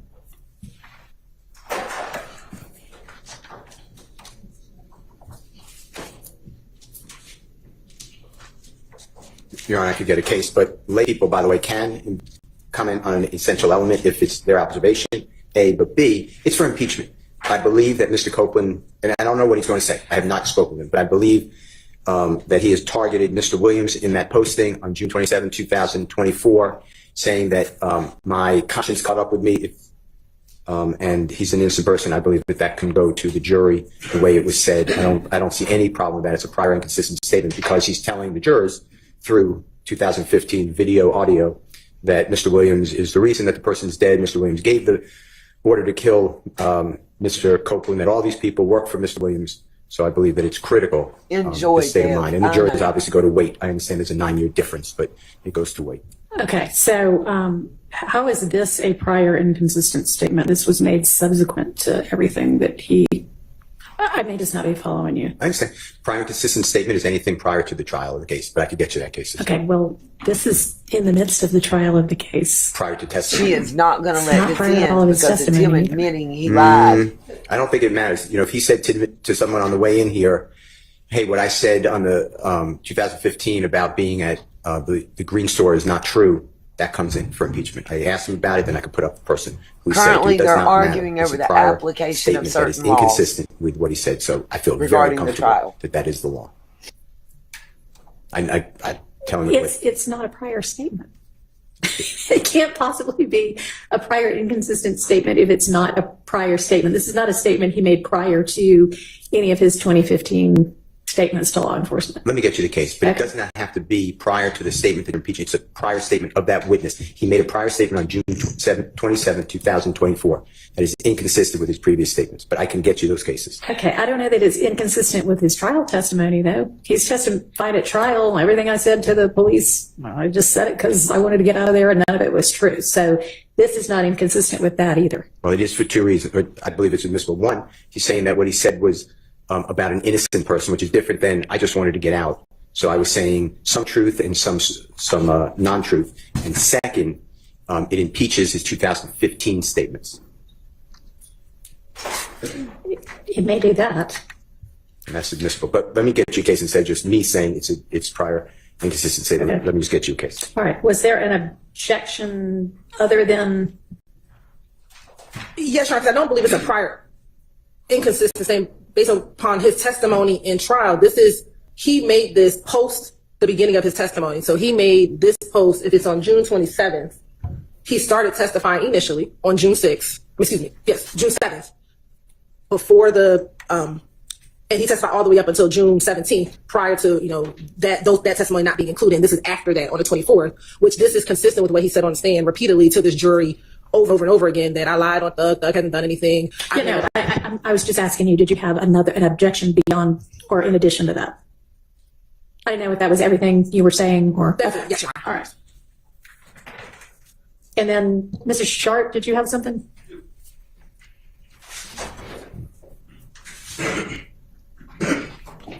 Your Honor, it is my belief that Mr. Steele plans to play a phone call that Mr. Copeland is on with his sister.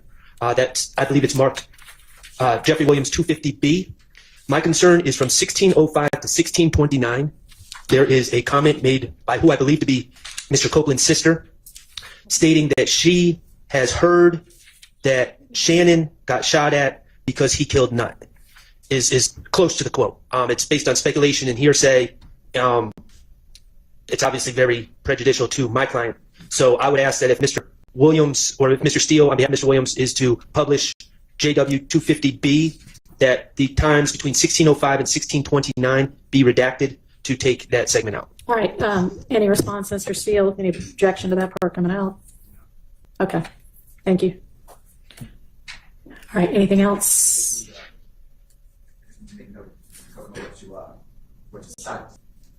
But I'll do that. All right. Any other matters? Okay. All right, then let's get Mr. Kevlin and the jury in.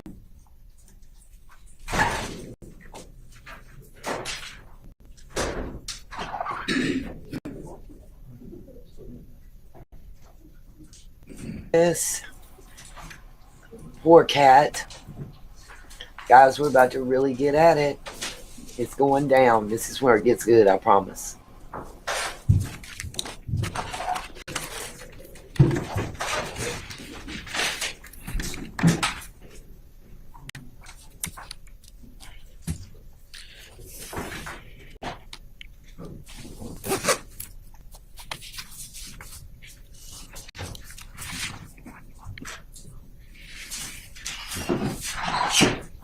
All right, Missouri.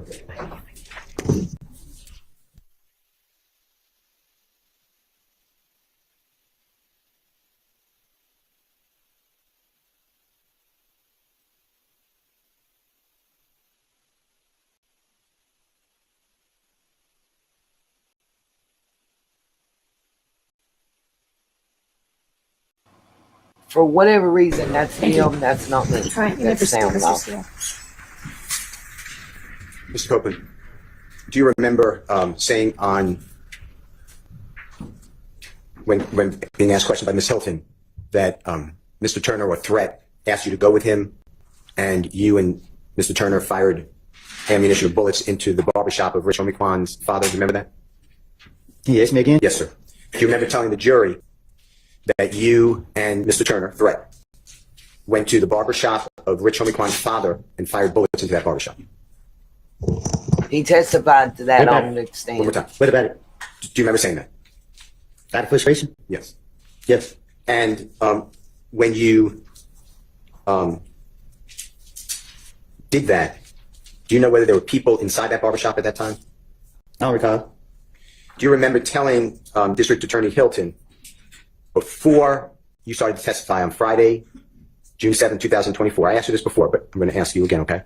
Before, when you first came into the jury to testify, before June 7, 2024, so before that date. Do you remember telling District Attorney Hilton that there was a video of you and others saying, "We killed Nutt," may exist? Do you remember saying that? I don't recall.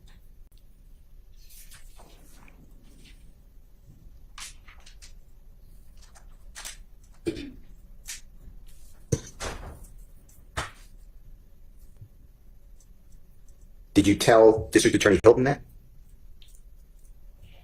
That's how it. That there's a video with you and others admitting that you killed Donovan Thomas? Not with Donovan Thomas.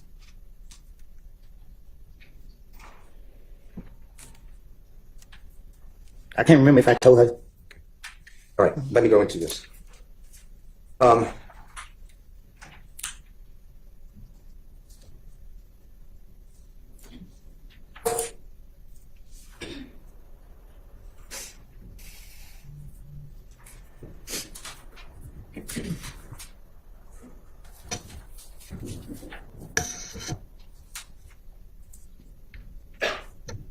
want to ask you about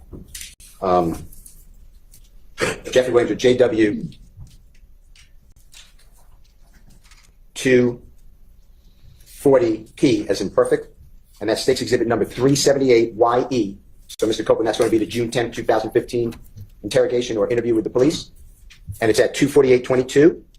through 248:57. And this goes into you stating that when you pulled up, you told Deshaun is your child's mother, right? That's her name. Okay. That I was like, she got in the car. She was at her friend's house. This is on January 10, 2015. You're recounting. She got in the car. You said, man, these ends just killed Nut, bro. She like, who? I told her it's Thug in them. She like, huh? What happened? Like, SHI, I don't know. D just got in the car and like, SHI, boy, they just, you know what I mean? They just told me that. So she like, what you gonna do? What the F you mean what I'm going to do? I ain't got nothing to do with this SHI. She like, yeah, you know, like we all know they was gonna say my name. So I was like, I don't know. So we got in the car and we rode home. Okay? I'd like you to listen to make sure I said that right, if you don't mind listening.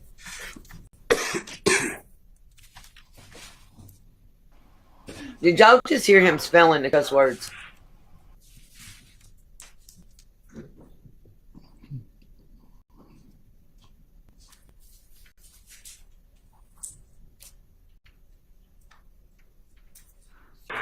Y'all got each other. So my brother told with each other, I was like, she got in the car, she was at her friend's house, she got in the car. And he needed to kill her from. She like, who? I told her, she told him. She like, what happened? I said, I don't know, DJ got in the car like shit. But you know what I mean? They told me like that. So she like, what you gonna do? What the fuck you mean gonna do? I ain't had nothing to do with this shit. She like, yeah, you know that. Like, we always gonna say my name. So I'm like, I don't know. So we got in the car, we go home. Did you hear that? Did I say it accurately? Sound like it. Okay. And do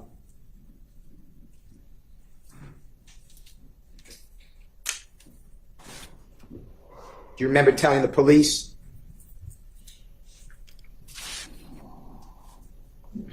that, and then they spoke with Ms. Quarterman or Deshaun? You're aware of that, you said earlier, right?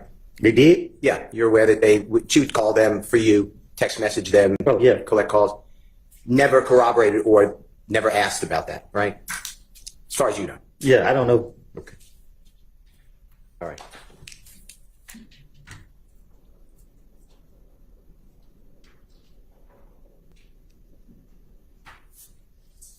You want to have 1 second? Sure. I apologize.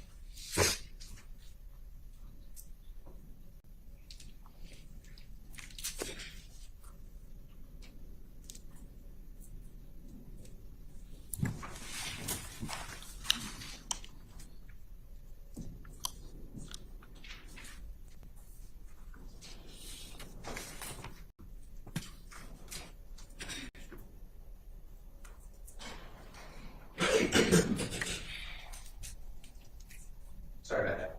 Thank you, Your Honor. Okay. The next one,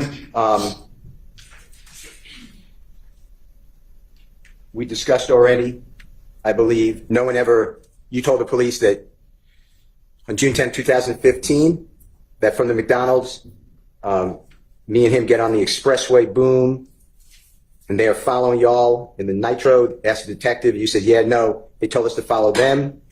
So you're following them, the detective said, and you said, yeah. But when D told me this, oh, H-E-L-L, no, I ain't fixing to follow them. But D didn't get out of the car with me, but I'm trying to trick D so I can see what the H-E-L-L is going on. Boom, so we followed them to Thug's house. They stayed downtown at the Sky House. I'm going to play for you, make sure that's right. Jeffrey Williams with JW240Q, States Exhibit number 378YE. It's the June 10, 2015 interview. It's from 9:58:12 to 9:58:39. So we were getting spilled. Wait, are they following y'all? Yeah, they told us follow him. Okay, so y'all follow him. Yeah, but when he told me, oh, hell no, I ain't gonna follow him.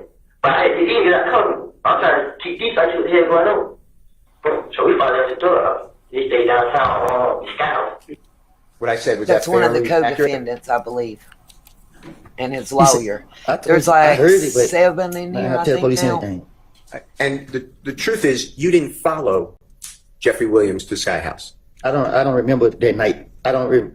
So much going on. I don't know what happened that night. When I say follow to Jeffrey Williams Sky House from the McDonald's. What I'm saying is, so much what happened that night. I can't say I was all over the place. I don't remember exactly what happened that night. Let me ask you this. Did you ever drive by at any time, the scene where the barbershop is, where Donovan Thomas was shot and killed on January 10, 2015? What you mean? did you, at any time, I understand there was a lot going on, but did you drive by the scene? You know Donovan Thomas was shot? You know what I'm talking about? Yeah, I know what you're talking about. One more time? I said, I know what you're talking about. Okay. Did you, on January 10, 2015, drive by that street where he was shot? I can't recall. Okay. Let's do this. Did the police, detectives, federal, anybody, district attorney's office ever come to you and inquire of you whether or not your phone records show from the McDonald's area, cell phone tower, to the Sky House? Did they ever ask you about your phone records to see if it tracks what you told the police? They never told me nothing about my phone at all. Okay. All right. I want to talk with you about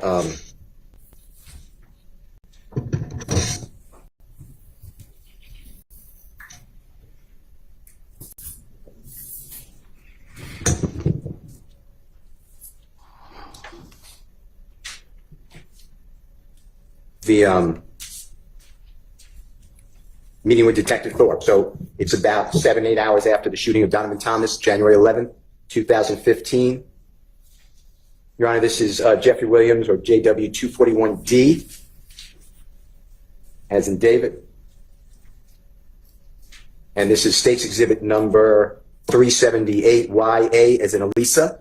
It's 3:18:50 a.m. to 3:20:42 a.m. And Mr. Copeland, if you could just listen for this, and if I said it wrong, just tell the jurors I got it wrong.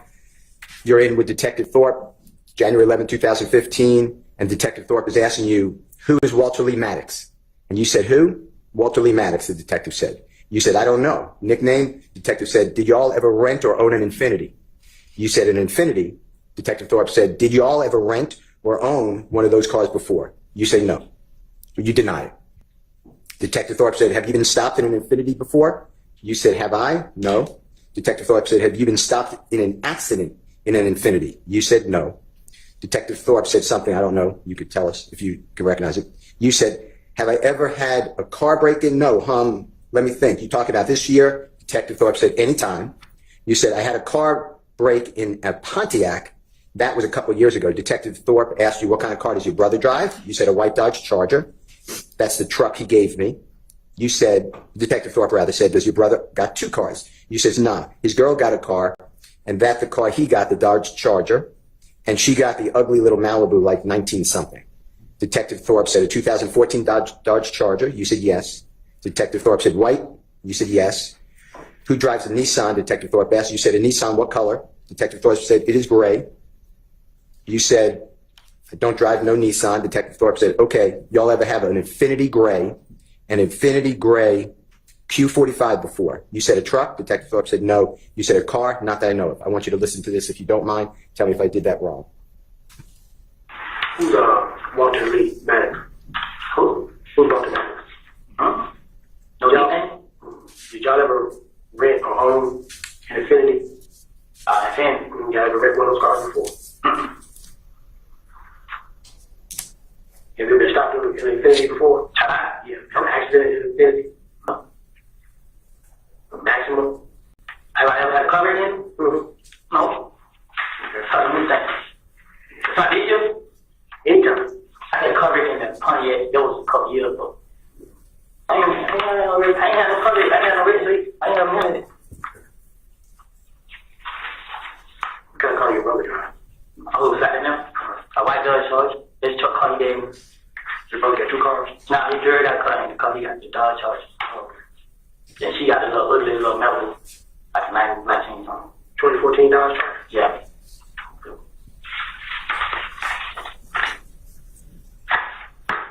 Wow. Yeah. You drive a Nissan? A Nissan?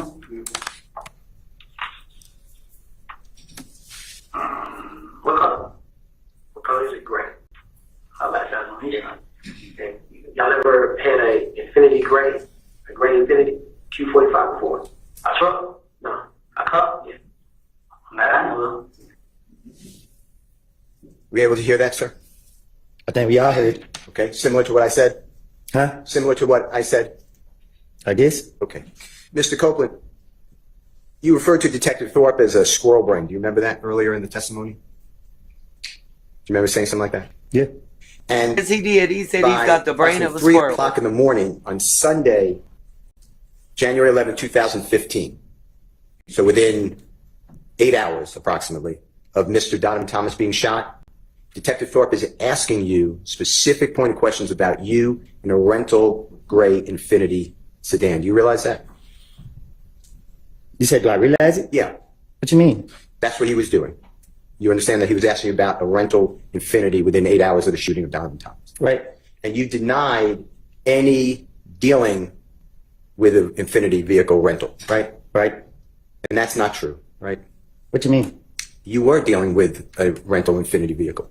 I was? Yeah, weren't you?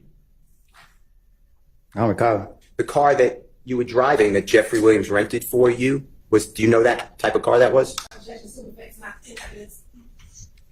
Or he testified. What about him renting the car for him? Sustained. Okay. The car you were driving that you announced that you gave to Threat or Mr. Turner, do you know what type of car, rental car that was? Nope. Okay. Okay. Did the police ever come back to you and ask you about Walter Lee Harvey again? To your knowledge? I still don't know who that is. Okay. Did the police ever come back to you and talk with you about wrecking that 2015 Infiniti vehicle? Besides this? Nope. Now,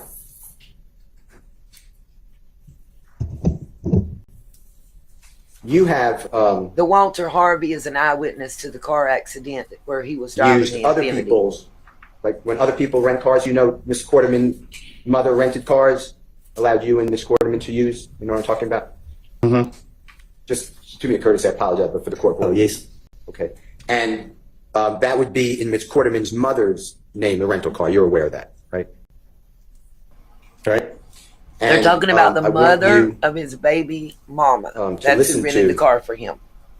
if you don't mind, J.W. Jeffrey The one Williams they're talking about 240R now. as in The righteous, Infiniti states was exhibit rented number by Thug for 378YE as in Aaron. It's also June 10th, 2015. Meeting or interrogation by the police, 11:33:17 a.m. to 11:34:10 a.m. And I'm just going to tell you and just make sure this is what it says. You said that I didn't break in these cars. I wasn't even with them. I just gave them the car. Detective said, but you said, but for what reason though? Because they was going to do some stupid SHI blank to get some money. Detective Dennis said something, I don't know what it is, so you can help us if you don't mind. You said, I knew they were fixing to go.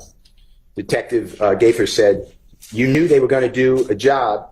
You ain't what exact job it was. And then there's overlapping, meaning everyone's talking at one time. Detective Gaither said, but you know what an effing job is. You said, I just. Detective Gaither says, you know they ain't going to church. You said, I was just looking at like SHI. I ain't doing it. I ain't getting in trouble behind it. That's how I was really looking at it. All right, real quick, those of y'all that are here, wait for it. First of all, still, with the stick so far up his buttocks, it ain't even funny. Spell it. He can't even spell shit right. He says S-H-I, not S-H-I-T. I don't know why. The F word, that's how he says it, the N word. I'm over here cracking up because the prosecution done been letting them rip. Y'all don't understand.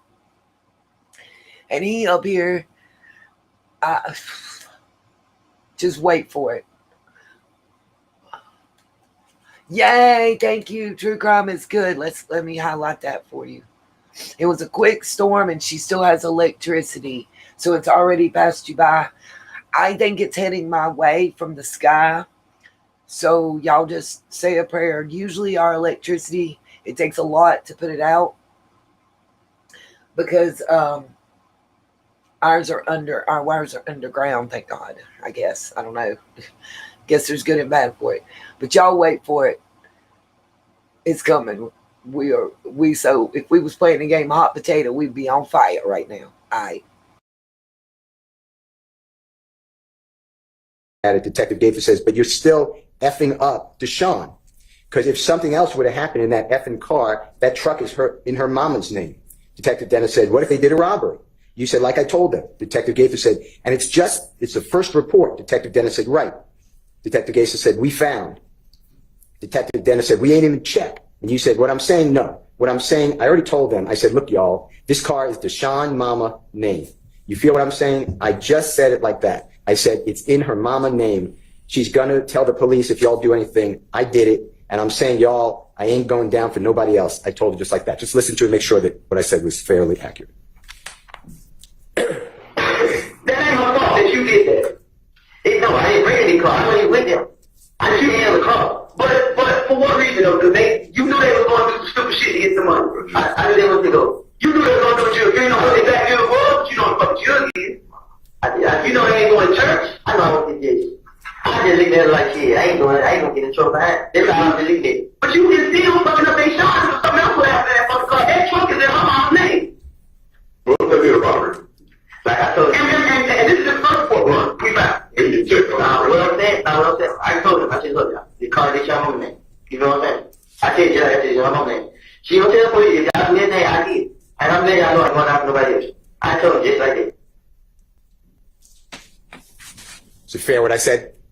That's what you all are talking about? That's what it sounds like. So, even though it was, and Deshaun and you have a special relationship. You share child or children, right? Yes, a child. Okay. And you're aware that her mother is renting a car in her mother's name, letting you use it, and Deshaun, or excuse me, Miss Carterman, and it's used for criminal conduct by stealing people's cell phones, laptops, breaking into cars. You're aware of that, right?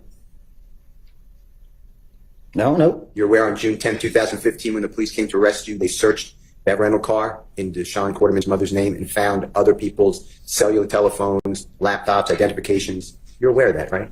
Yeah, after they locked me up. Okay. And you were involved in breaking into those cars and stealing, using It keeps telling me I'm the Deshaun only one Quarterman's watching. mother's rental car. But when I look on Objection, Your YouTube, Honor. I'm getting a different total. This is Assume why effects I on don't evidence. like Asking you a restraint. question. I think he just answered it. And again, what he's Right. proven They charged me. is he didn't care to do crimes in his baby mama's rented car name. just ask you, why would would he you care if some stranger that entrusted he's by not somebody? related to? They were doing you a favor with a rental car in their name. Why would you go out and commit a crime while using someone else's rental car? I don't get what you're asking me. Did you ever think? That's not evidence. Did you ever think about the lives that you were affecting by committing crime in a rental car in someone else's name? Objection, Your Honor. Assume effects on evidence. Rule 611. Rule 24-6-611. How about relevance? And relevance. Did it ever occur to you that you can get other people in trouble? Objection, relevance. Sustained. All right. I'd like to talk with you about Jeffrey Williams' exhibit number. I personally think that was 240S, relevant. as It's in relevant to Samantha. his character. It's relevant to what he would do with the rental car. Would he commit a crime or not? This is at State's exhibit number 378YE, as in Aaron. It's June 10, 2015 interrogation. It's at 10:00:31 a.m. to 10:00:46 a.m. And please listen and make sure that what I'm announcing is accurate. You're talking about, if you remember, and you'll listen to it, O.G. Bentley. Do you know the name Kelvin Treadwell? Do you know O.G. Bentley by a government name? Do you know who that person is? I don't even know who OG Ben is. Okay. All right. Where you said, you feel what I'm saying? This is what D's saying. Bentley supposed to went and hid the car and the car and the guns. Detective said, where? You said, I ain't never heard it. Like, they just cut me off. They seen all the police just kept coming at me, talking to me. I want you to listen to this if that's what you said, okay? You know what I'm saying? This what he said. They just supposed to went and hid the car and the guns. Where I ain't never heard. Like they just cut me out. Like they seen all the police just kept coming at me and talking to me. Did the police or the prosecution ever come to you and say, hey, we would like to talk to you about corroborating or supporting or verifying what you told us here? Did that ever happen? Can you say it again? Yeah. When you're telling the police that O.G. Bentley supposedly hid a car and guns. Did the police ever come to you or the district attorney's office and say, we want to talk to you about that statement and see if we could verify it? Did they ever do that?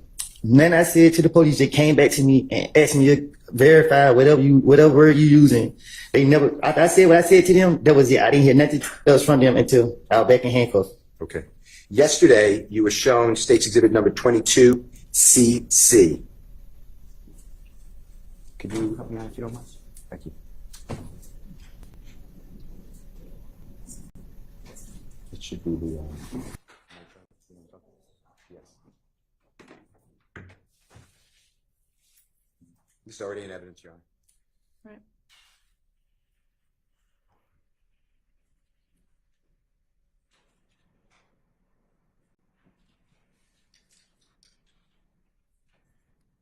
Sorry, y'all, that camera angle hurt my brain. How many are you seeing now, True Crime?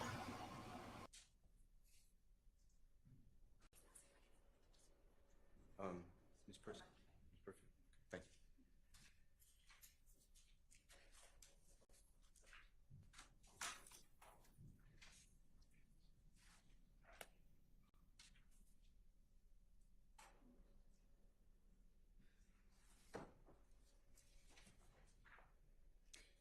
If you could just blow up the actual image. Mr. Copeland, if you were showing this yesterday, this should be State's Exhibit number 22CC as in Colette, and the state. This is the gas station video. Which should be on the left of your screen, and they identified it as a white nitro, I believe. You remember this from yesterday by any chance? Yeah, I seen it. Yeah. Now, I just want to make sure the jurors know, and if you could make it small. This is not the Texaco gas station that you were showing pictures of with the Infiniti and the Pontiac and the gentleman walking into the convenience store. This is a totally different gas station. Do you recognize that? I don't know what he said. I just want to make sure that there was clarity. Do you know where this gas station is by any chance, just from looking around? Just from looking at 22CC? You said, do I know the area? Yeah, do you recognize that at all? Yeah, I know the area. Okay. Is that in the same area of vicinity as the Texaco gas station that's next to the bar? Understood. Gotcha. Simon Thomas was killed. No. Okay. I just want to make sure the jurors weren't confused, or that we didn't confuse the jurors. Okay. Thank you, Ms. Knight. Now, the state also showed you yesterday a photograph. It's 10CC, as in Colette. I'd like to show that again, and it is in evidence already, Your Honor.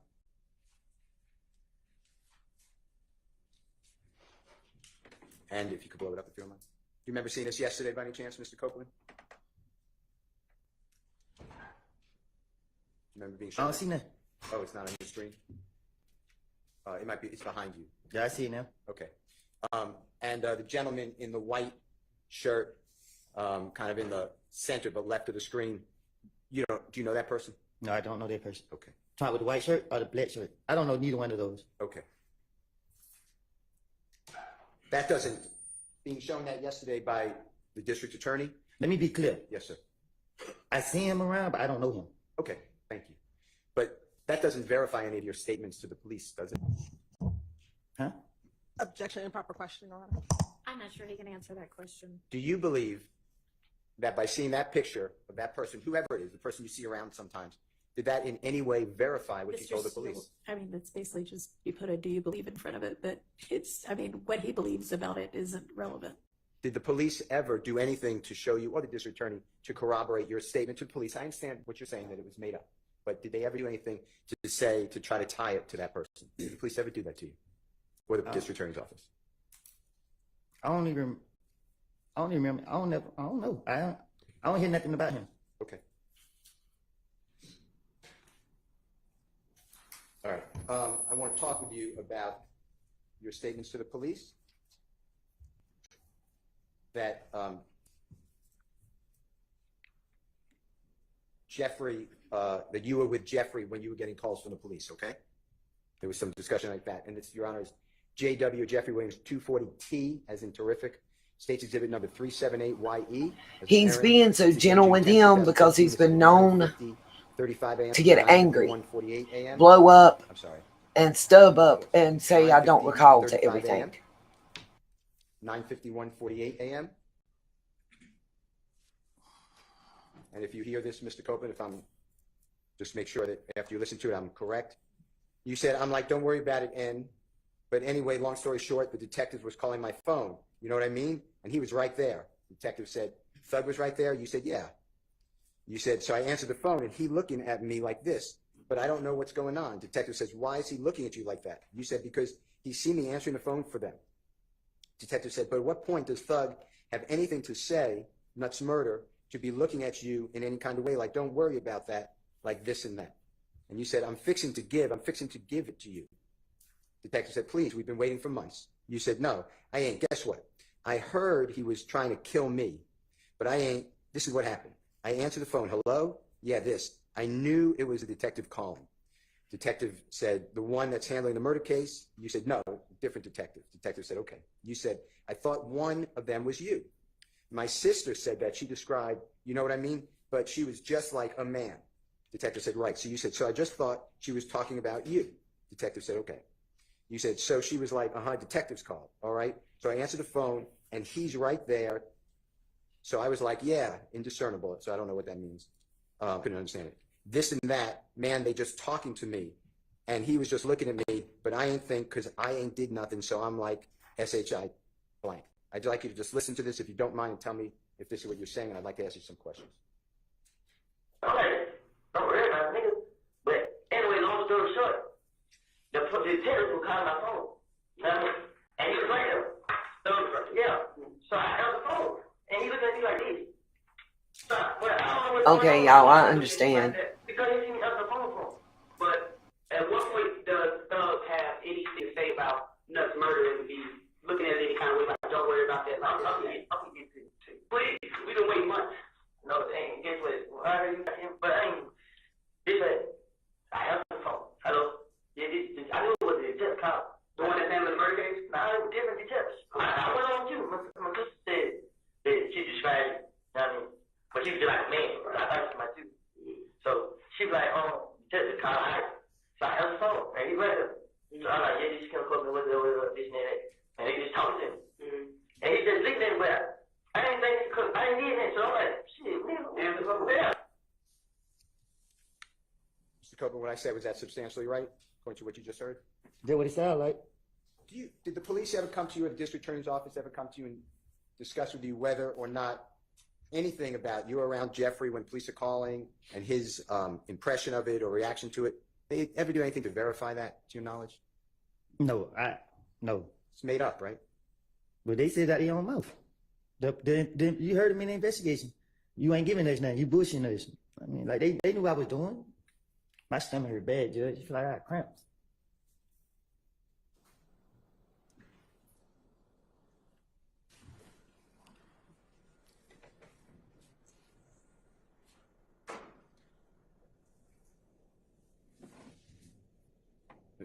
Can I ask you a question? Okay. This is JW241E as in Aaron, states exhibit number 378YA as in Elisa. This is January 11th, 2015. This is 4:13:31 a.m. to 4:13:59 a.m. And specifically, this is you telling Detective Thorpe that that you wanted to retaliate after the shooting of Donovan Thomas. People were shooting your family's homes. You want to retaliate, and Jeffrey telling you, don't do that, let 12 handle. Okay, just listen, okay? She said, I had went down to the house, and like, she was going on, like ready for the can't shot this young mother. Like, for real. Yeah, like, what I supposed to do, brother? Like, man, get shot, it was, Y'all, sorry, my AC's not working right, and I'm burning up. I'm trying to thug it out. People kill him. He's like, man, you know them better than that. I mean, folks, I don't. Were you able to hear that, Mr. Copeland? Yeah, I heard. And is it fair to say that you told Detective Thorpe about 7-8 hours after the shooting of Donovan Thomas that Jeffrey's reaction to all this is let 12 handle? Say it again. Okay. Jeffrey's reaction when you were saying that people are shooting at your family's homes, God forbid, Jeffrey told you let 12 handle. That's what you told the police, right? And I tell the police anything to try to get him out my face. Okay. And tell the jurors, if you don't mind, who is 12? Who? Who is 12? Who is 12? Yeah. Shit, they know the police.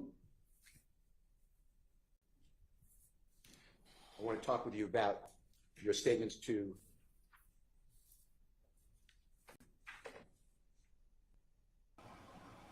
Hey, Annette, baby, how you doing? law enforcement. This is JW240U as in unbelievable. It states exhibit number 378YE as in Aaron. This is 10:58:11 a.m. to 10:58:46 a.m. This is again June 10th, 2015. And Mr. Copeland, just to orient you, this is where you're talking to the police. It's just miserable, y'all. I understand. We all dealing with it. Jeffrey, I thank you, though, little supposedly Dev. want to have you killed, okay? Have who killed? Remember that? Have who killed? You. Me? Yeah, that's what you told the police. I'm going to read it, and then you tell me. Well, I'm going to say what I think it said, but you correct us. You said, it ain't none of that. It ain't. This is what only thing, when the police called, bruh, he seen me talking to them, and he just feel as I ain't supposed to say nothing. You know what I mean? He just want me to just let y'all put one on me for murder. You know what I mean? That's what he want. Detective said, and Sam called and not saying nothing. And you said, that's what he wanted. That's what I feel like deep in my heart, deep inside my heart. I'm the same way, little Dev. Probably why I ain't got nothing to this day. That this end is trying to have me killed. I ain't tell my baby mama, you know what I mean? Detective said, right. You said, it was a feeling like when Nut first died and everybody was coming, screaming my name, seeing how nervous and scared I was. If you could listen to it, if you don't mind. Nat, I feel you. It ain't just what all thing he did, when police called, bro, he seen me talking to him. And he just stood, and then I ain't supposed to say nothing. You know what I mean? He just want me to just try to put one of me for murder. I mean, that's what he wants. And stand tall and not say nothing. That's what he wants. I feel like deep inside my heart, like, I just told my brother, I ain't tell nobody about something that he trying to kill. Like, I ain't trying to make more money. I mean, And then I'd like to play for you. Y'all see all these different interviews, different clothes that he's in, always handcuffed. And they yelling at him. He ain't lying. As in Aaron, it's at 10:58:50 a.m. to 10:59:09 a.m. So it's right after where we stopped. So it's really a continuation. And I'd like you to listen to this and focus on your statement that, you know what I mean?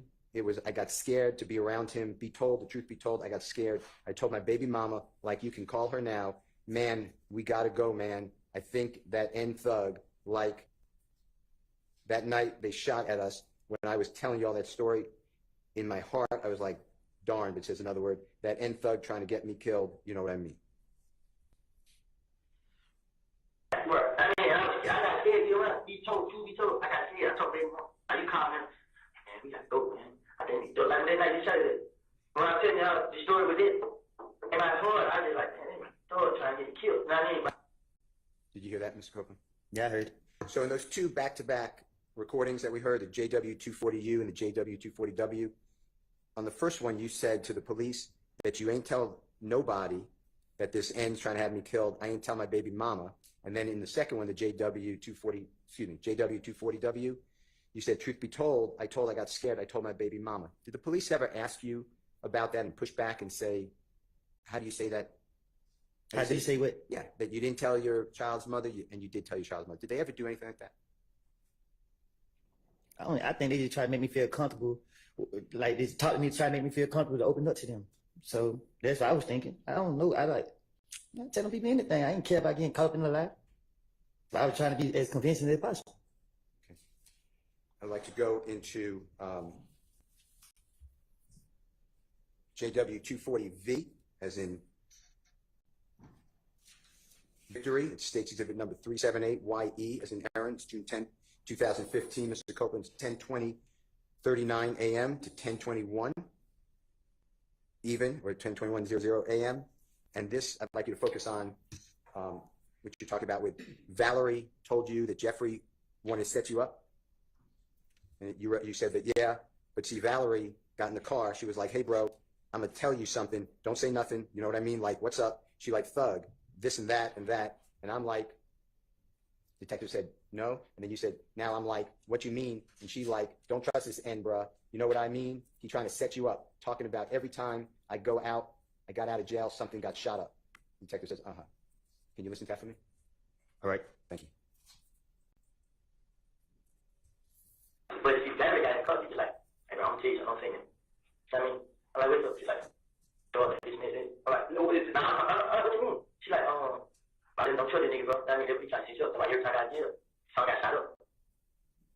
So every time you got out of jail, something got shot up. That's what you're telling the police, right? That's what I told the police. Yeah. That's what it sounded like. And that Valerie told you don't trust Jeffrey. Remember that? That's what I said. Yeah. And did the police ever come to you, or did you get any information from Valerie or someone else that the police or the prosecution ever tried to verify that conversation occurred with Valerie? I did this interview right here.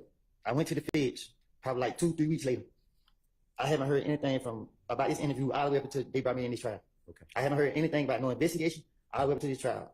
Okay. To your knowledge, did the police or the prosecution ever just simply go to Valerie and say, did this happen? Yeah, I don't know. I'd like to show you what the prosecution showed you yesterday. It states exhibit number 60W, as in wonderful, A as in Elisa. It's timestamp 208. Ms. Knight, do you mind helping me? Thank you.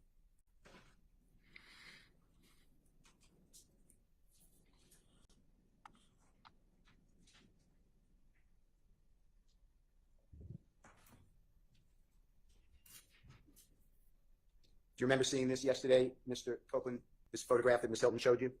Yeah. And she said, and you verified that that's Valerie, remember that? I think so. How does, from your understanding, how does showing you states exhibit number 60WA verify that Valerie had a conversation with you in a car that you don't trust Jeffrey? Objection, Your Honor. Improper question, speculation. Not asking to speculate. Vague. Okay. Can you tell the jury, how showing you states exhibit 60WA verified anything that you said to the police on June 10th, 2015? Objection, vague, and it's the same question. Just reframe. Sustained. Besides that being a photograph or an image of a video, what does that picture mean to you that you were shown yesterday? That she was dirty as hell back in the day. Thank you, sir. All right. I'd like to go into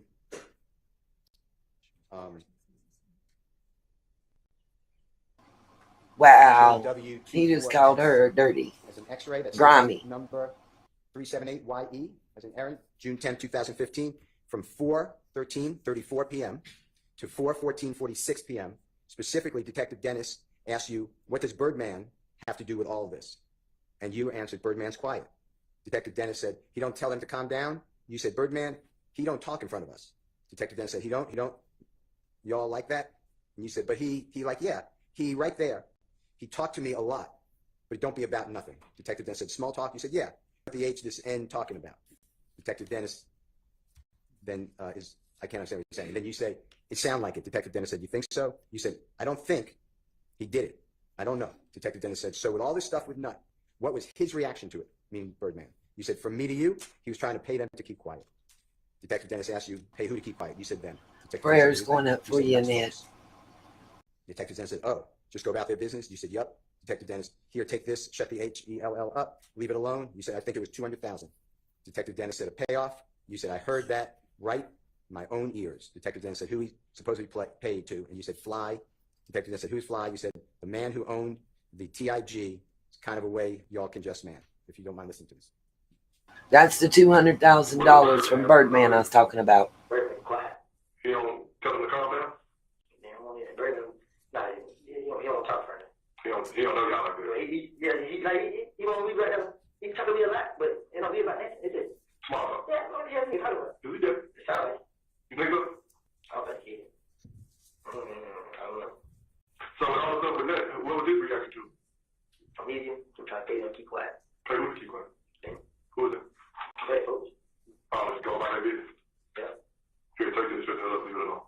I got 200,000. There you go. I heard it. I don't get it. Who are you supposed to pay to? Fly. Who's Fly? The man who owned the elected TIG. Cover what I said, was that fairly accurate? TIG is think it's a game records. I tell the police That's what Rich The Homie police ever Quan come to the and district Nut office and was ever involved discuss in. with you anything to, let's corroborate this. all the way up to this point. Even today, they never sat down and asked me nothing about nothing I said in the interviews. I'm the first one to do this? Yeah, you're the only one that did this to me. Did you bring up Birdman, or did Detective Dennis bring up Birdman? I think he did. And then you just started talking about him, like you. That's what I'm gonna do. Like you've been telling the jurors. He bring up your name. I'm gonna have something for you.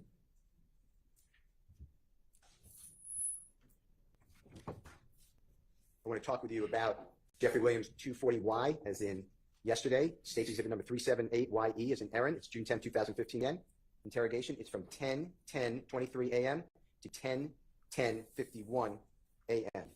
And Mr. Copeland, if you can listen to this and tell us if this is you talking about Jeffrey was going to buy the gun that was found at the Dunbar Recreational Center for $1,000, if this is what you're talking about with the police, okay? So I got none. I got it from Greenville. So I went up to the pub to go play baseball, but I waited on them to come get it. So wait on who come get it? Ladina. So his bus pulled up. I mean, really, yeah, you talking about be careful with it. Come in, just please. Okay. His bus pulled up and get it. I mean, they like, don't give me a dollar for it. I mean, so I was just looking at the gun. But I don't see it. It's going to be my same question. Anything besides what you told the police to verify that Jeffrey was going to buy a gun for $1,000 at the Dunbar Recreational Center gun? They didn't even believe me. Miss Hilton asked you yesterday, towards the end of your testimony with her, she said, but all you were talking about were people, the only people who committed crimes was Jeffrey and other people maybe here, like Little D and Nard, etc. Do you remember that type of question that she asked you? I don't even understand what you're saying. Okay.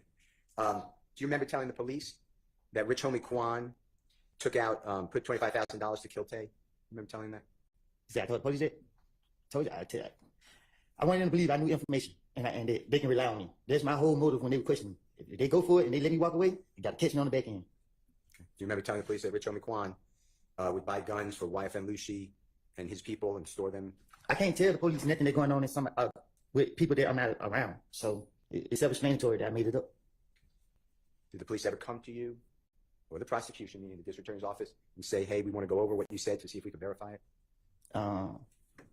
No, I haven't heard anything until this trial. Only person coming to talk to me is Ms. Hills. But I can't, like, she asked me, have I heard some calls? She let me hear the calls. Like, I don't recall her asking me specific questions. Okay. I'd like to play for you Jeffrey Williams 244A, as in Lisa. It's a January 28th, 2015. Interview is 7:23:53. Yes, the interviews are very difficult to hear, even with earphones in. And yes, Annette. Rich Homie Kwan putting $25,000 to kill Tay. Okay. All right. How do I say this? He's supposed to have immunity. This is cross-examination by Thug's attorney. Okay, I'm 50,000. The meeting no club. Like Rich Homie Kwan, this out. Yeah. Then Rich Homie Kwan, like you got 25,000 have take killed. It's like for the picture you showed me. Nah, tell you who that shot was like. Oh, in the car. Yeah. Okay. He had 25,000 have take killed. Who did? Just Rich Homie Kwan shit. Cause he was telling me. I'm telling Rich Homie Kwan like. And then Jeffrey Williams 244B. It's about Rich Homie Kwan buying guns and storing them for YFN Lucy and his people.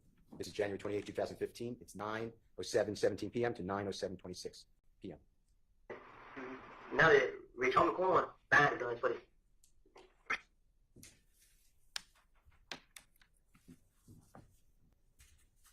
that it? Okay. And Mr. Copeland, this is just the same thing you've been saying the whole time, right? You're just going to talk about me. If the police bring me up or want to know, you're just going to be a fountain of information, so they let you go. Man, this is crazy, man. Like, throughout my whole life with interacting with the police, they never believed nothing I said. I don't have a clue why they even got me in here. You know what I mean? Yeah, man. I'd like to talk with you about Jeffrey Williams, number 240Z, as in zebra, state's exhibit number 378YE, as in Erin, June 2015. It's 1:16:56 p.m. to 1:17:36 p.m. You said, you know what I mean? This N, you know what he did to me? He gave me $300,000 to hold, and he left and came back. Detective Dennis said, and you ain't getting none of that? And you said, I don't care about money. I don't. Detective Gaither said, you care about some money. And Detective Dennis said, you kind of dissing yourself, man. And you said, listen, the N would give me money. What is N? N-I-G-G. Oh, nigga. You feel what I'm saying? I didn't need nothing. I didn't. Detective Gaither said, how much? You said, but when I went to jail, he didn't help me. Detective Gaither said, you just said the most amount of money Thug Gun gave you. Detective Dennis said $300,000. And you said, but he left with you 300. This is Detective Dennis, and I guess came back and gave you 1,000, and you were good. I just want you to hear that and make sure that's what it said.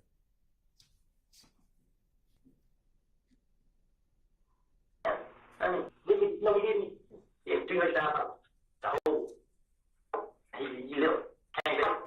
He really made him spell the N word. Care about some money. You be kind of video stuff, man.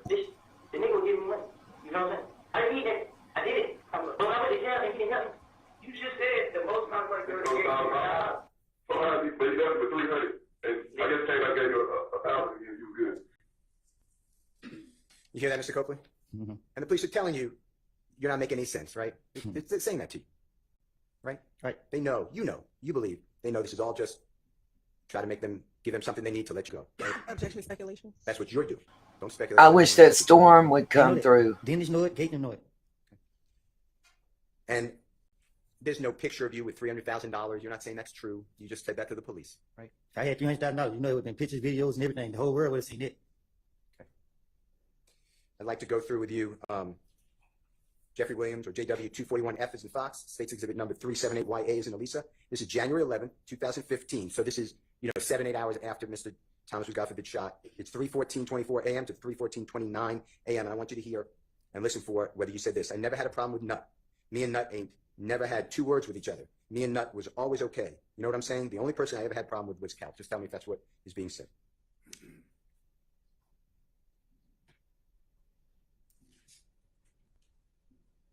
I don't have problem with me and Nut ain't never had two words to each other. Me and Nut was always okay. You know what I'm saying? Now, Mr. Copeland, what I said, that was fairly accurate? What'd you say? What I said when I asked you to listen for it, that was accurate? That was... We heard it. Okay. And actually, a little time before January 6, 2015, I'm using that date for when you got that fight at Club Crucial. You know what I'm talking about? When Shell Cow and other people jumped on you with your eye. You know what I'm talking about? I know what you're talking about. Okay. So before that day, before January 6, 2015, you stole from Mr. Donovan Thomas's Tahoe vehicle his cellular telephone, his identification, his chain, his nut chain, and his wallet. Is that true? I gave it back to him. Okay. I'm going to get there, I promise you. And what happened was Mr. Donovan Thomas called his own cell phone and you answered it and made arrangements to give him back his property. Fair to say? Sound like it. And when he came to get his property, he came with other people in other cars, right? Sound like it. And they had guns. Objection, assuming facts, not evidence. Allegedly, He's asking a question of whether. this incident and the incidents with Shell Kell, who is Thomas's basic stepbrother, Yep. are what led to the beef and the shooting Shortly after that, and the motive for Woody to have performed the shooting. we're going to hurt you. True? Objection, improper character of the victim.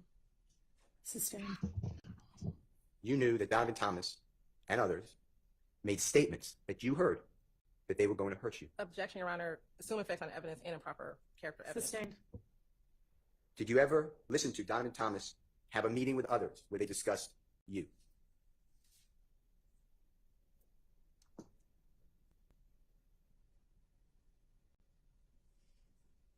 Yeah, I was told.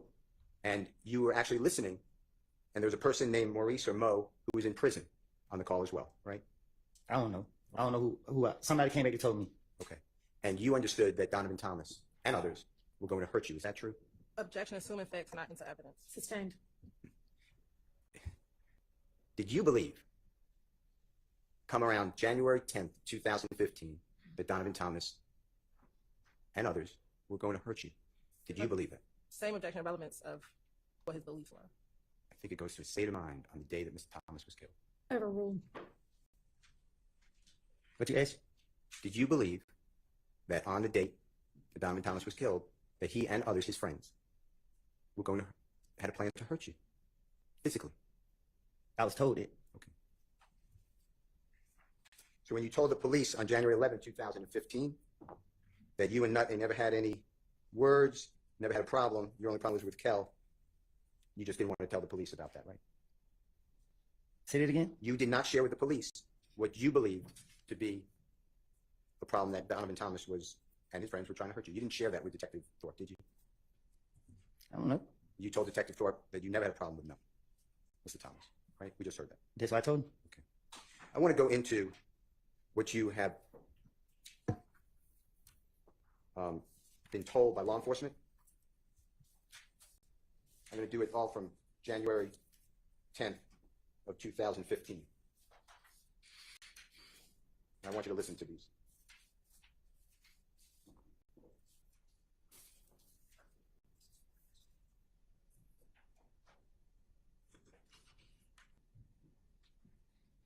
I want you to listen. This is JW240AA, Elisa, States Exhibit number 378YE. It's June 10th, 2015. It's 1:15 p.m. to 1:51 p.m. and tell the jury if this is accurate. You said, it is though. I sat right here. You know what I mean? I promised I wouldn't back out for nothing. You know what I mean? Detective says, I'm going to find out. You said, like I said, man, if that was to keep me out of jail and y'all can help me, I promise you, want Birdman, Kente, any of them, I will go right there and do what I have to do, right? I am good with anybody. You know, even though all this SHI blank going on, you know, and detective says, you mean, right? And you said, I put it on my mama's soul. I mean it. I want you to listen to this, okay? I promise I'm gonna take out next. I mean, like I said, man, if they were to keep me out of jail and y'all help me, man, I promise you, you gonna throw up Birdman, I can't say and one of them. I'm gonna go right there and do what I have to do. Like, I'm good with anybody. Like, you know all this shit going on. I mean, it'll be 1:16 p.m. You mean that, right? Put on my own soul, I mean. Now, did you hear Detective Gaither say June 10, 2015, 1:16 p.m.? You mean that, right? And you said put on my mama's soul. She's saying what you said, that you're going to help them. You'll do anything to get out of jail, right? Right. Okay. I want to go back in time, same day, but this is going to be 9:45 a.m., so about 3 hours before. This is JW240B as in Barry, B as in Barry, States Exhibit number 378YE as in Aaron. And this is 9:45, 19 a.m. to 9:48, 39 a.m. And it's Detective Special Agent with the ATF, Alcohol, Tobacco, Firearms, Explosive, Cunningham. She's a female, and she says, and I want you to make sure that it's accurate. She says, okay, I need you to listen. You know you're a felon. You know that you got a gun today, so you can't even dispute that. I don't even want you to try because you're just going to be wasting my time and yours too. And let me finish. You said no, and there's overlapping conversation, meaning multiple people speaking. The ATF Agent Cunningham says, me and Investigator Gaither, but the gun today, the one we found today in the apartment, meaning when you were arrested from your apartment on June 10, 2015. You said, ATF Agent Cunningham said, now, when it comes to the federal system, it's not you go do your time, there's no parole, there is no what it is. I mean, and then Detective Gaither says early release, and then Agent Cunningham says no early release. You may get good behavior, but that's only like you get nothing. And they typically don't let you stay in Atlanta. They might ship you off somewhere clear across the country. So whatever you do, and then you say, darn, but you said a different word, my head hurt. Agent Cunningham said, I'll go back and tell the United States Attorney that's assigned to this case, this is what he did to help himself out. It pans out. Or I can go back and tell her, this is what he said. We found out it was a lie. He's continuing. He's still got to do just full what he wanted fed to do. time, So no plea bargain. So let me say this once especially while I'm again. sitting here, Get a everything lawyer. is on Don't you, talk. because I've never talked to you before. So with me, you almost get a clean slate to help yourself. If you do lies, I don't, because I got too much other stuff to do and would hate to have to go back and tell the U.S. Attorney, but he's lying. He's full of crap. It's up to you. You said before I lie, then there's a lot of people talking. Agent Cunningham said, it's up to you, Mr. Copeland. You said before I lied, Agent Cunningham said, let me finish. I think it's a 3 or 4 time convicted felon you are. How many felonies do you have? Detective Gaither said about 3, don't you? Agent Cunningham said, you got 3. Detective Gaither said about 3 or 4. You said, talking about what? Agent Cunningham said, how many felonies do you have? You said, what am I on probation for? Agent Cunningham said, how many convictions are felonies? Detective Gaither said, it's around 3. You said, I don't know. Agent Cunningham said, let's just assume it's 3, okay? I'm fixing to tell you right now, you have heard of the armed career criminal. You said, you're not going to worry about me lying. Agent Cunningham said, you have heard of armed career criminal with 3 while you're sitting here now? And how old are you? You said 23. Agent Cunningham said 23. You got 15 years off the top. And that's before you even get into the time for whatever your charge is. And possession by a convicted felon is 5 years twice. That's 10. So we're talking about 15 plus 10 on top of that. You're looking at what, 48 years old? That's what you're looking at. This is serious. You said, I told you it's getting Detective Gaither said, I told you it's getting real. Detective Gaither said, nobody has time for the bull crap. You said, I told you it's getting real. I knew it. I tried. Agent Cunningham said, that's not including whatever conspiracies you're involved in. Mr. Copeland, if I really wanted to be a bad ASS and treat you bad, I'd probably throw the book at you and wouldn't think twice about it. You got a baby girl, a beautiful baby girl. I want you to listen to it. And this is all at the early in the morning, 9:45 a.m., okay?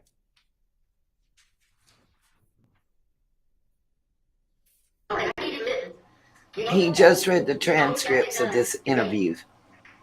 Today, so you can't even dispute that. So I don't even want you to try to say you're just going to be wasting my time and you want to everybody finish. You just made it with the gun today. Today, the one we found today in the apartment. Now, when it comes to the federal system, it's not no, you know, you go do your I was raised to always soak my beans overnight too in a little bit of brine. No early release.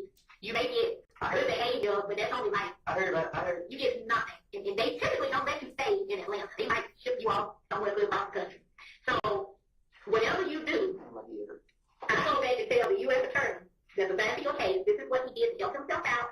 He hands out, or I can go back and tell her, this is what he said. We found out it was lies. He continued to play games. The judge do what they want to do. So what I'm trying to tell you before we even get started, especially why I'm sitting here, everything is on you because I've never talked to you before. So we need you all get a clean slate. Correct, Annette. True story. I just don't, because I got too much other stuff to do. And I would hate to have to go back and tell any U.S. attorney, you know what, he just lying and he's full of crap. You are I think, is it a 3 or 4 times convicted felon? How many felons do you have? About 3. You have 3? About 3 or 4. Like, How many felonies do you have? How many convictions that are felonies do you have? Is it 3 or 4? Correct, yeah. Okay, let's just assume it's 3, okay? I'm going to tell you right now. With 3, have you ever had an armed career criminal? No, really not. Have you ever had an armed career criminal? With 3, where you sit at now, and you how old? 23. You get 15 years off the top. Off the top. That's before we even get into the time for whatever your charge is, and the best I can figure out is 5 years, twice 10. But we talking about 15 plus 10 on top of that. I'd start telling him how little man used to love bubble guppies. Then he got hooked on Thomas the Train, and now he loves him some wrestling. And how he pretends to have a YouTube channel and what he says, I'd drive him insane. Tell him every time my dog took a poop, what it looked like. In other words, I'd talk a lot and say nothing. Mr. Copeland, what I said, was that fair, what they were telling you? They being the federal Agent Cunningham and Detective Gaither? What happened? Is that pretty much what they're telling you? 48 years of age, you got federal charges, 25 years off the top? Yeah, she was lying too. He done said something what happened. And do you notice he said she was lying to him? The police can lie to you. Tell the police anything they wanted to hear to get you home, right? I was always going to do that, but he just like, he scared me more. I want to go into Jeffrey Williams 240, JW 240CC as collect. It states exhibit number 378. Y, E is in Aaron. It's again June 10th. Same interview, 2015. This is a little later. This is 12:08:22 to 12:10:50. And on this one, you said, man, so what can I do? I don't know why. I'll do whatever, man. I'll wear a camera. Detective said, listen to me. I'll do whatever, man. I'm glad you mentioned that, said Detective Gaither. I'll do whatever, man. I promise to God, man. Detective said, I'm glad you mentioned that because last Thursday, Miss Kim Dammers is a United States attorney, like the head person for the federal prison system. And I basically broke down to her everything we had so far in your case. All of them, shootings, all of this, all right? She said, you guys have great cases, but we need somebody with direct knowledge that can take down the main culprits. To us, I don't think you're a main target because you are the target for them. What we want, the top guys that's calling the shots. I know you heard the term, we want the big fish. And sometimes to get the big fish, you got to dangle small fish in front of them for them to come, for the fish to come. So is that something you want to do? Because our case is sealed with you. Like it's not, of course, we would like to, solve some of these retaliatory shootings and all that stuff. But as far as your fate at this point, Detective Dennis said, you're done. Detective Gaither said, you're cooked. The only thing that may possibly help you is helping yourself by speaking what you know. You said, I just. Then Detective Gaither said, right. And then, but that's Shannon. And Detective Dennis said, he's on the same level as you. Detective Gaither said, basically, I don't consider Shannon a big fish. Detective Dennis said, he's a small fish. You said, I know what y'all want to throw. Detective Gaither said, like, he's a gopher, you understand? And that's why he's less, in my opinion, he's less than you, with your status, in my opinion. And you said, so what do I need to do? And Detective Gaither said, I want to know what the F-U-C blank thug doing. I want to know what the F thug doing. Oh, I want to know what the F. Goddamn, excuse my language. Where is his money from? If they got to get Birdman, we want to talk about the darn, or it says, damn, Wayne Bus. I want to play that for you. Tell me if this is what you were told. So what did I do to make straight up? I do whatever, man. I'm glad you mentioned it. put it up without talking to her, man. I'm glad you mentioned it. Because last Thursday, Ms. Kim Dammers, the U.S. Attorney, like the head person for the federal services, and I basically broke down to her everything that we had as far as your case, all the retaliatory shootings, all this, all that. All right? She said you guys have great cases, but we need somebody with direct knowledge that can take down the main culprits. To us, I don't think you're not a main target because you are the target for them, but we want top guys that call the shots. I know you heard the term, we want the big fish. And sometimes to get to the big fish, you got to take the small fish in front of them. Come, for the fish to come. So, is that something that you want to do? Because our case is sealed with you. Like, it's not, of course we would like to, solve some of these retaliatory shootings and all that stuff. But as far as your case, at this point, you could. And the only thing that may possibly help you is you helping yourself by speaking what you know. Right. You know what? That's not Shannon. He on the same level as you. Basically, I don't consider Shannon a big fish. Like you said, he's over. You understand? And that's why he's less. In my opinion, he's less than what your status is. Am I correct? I want to know what the fuck Thug's doing. I want to know what the fuck goddamn where his money is from. If they got to get to Birdman, people talk about damn Wayne Buzz. Fair what I said, Mr. Copeland? This what it sounds like. You knew before going in that law enforcement, they made it clear to you, this happens to be recorded, but they made it clear to you that they wanted Jeffrey Williams, you to give information on Jeffrey Williams, right? Yeah. And the only way that you were going to avoid, in your opinion, what you were told, pretty much the rest of your life in prison, is that how you understood it? Was to give information on Jeffrey Williams and others. True? Really, just him. And it was a lie, wasn't it? What you mean? Jeffrey Williams didn't do these things that you're telling the police. But I told y'all that. All right, let's take a break.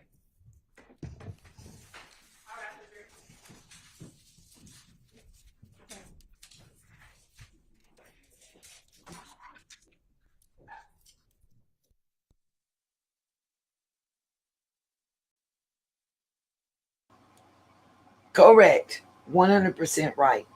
I agree. Wash, soak, beans, rice, all that. I'm going to do beans and rice, and I guess share it with my dog. If they break for any limit of time, we'll fast forward. Ms. Chrisfield to check on how the juror is doing as well, so I'll let y'all know when we hear back. Anything before we take our recess? I will get you those cases. Okay. All right. Thank you. Oh, I would love to see little man. Yesterday was his first day back at school, y'all. All right, let me fast forward this. And we are just about caught up.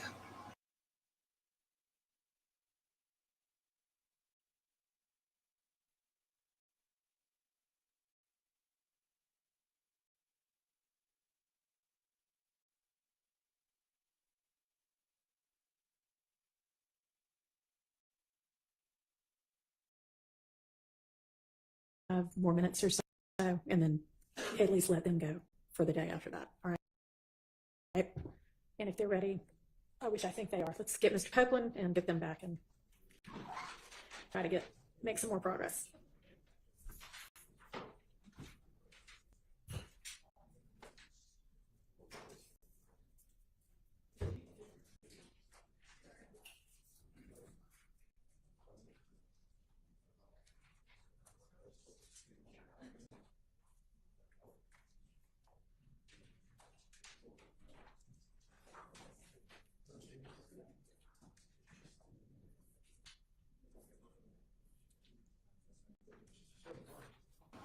Congratulations. I'm happy for you, baby. And yes, the police are allowed to lie, and they lied to him. In my opinion, they lied to him, they manipulated him, they used him, knowing that he's operating at diminished capacity. Because he was in the classes, in special education classes, his entire life. What little bit of education he had.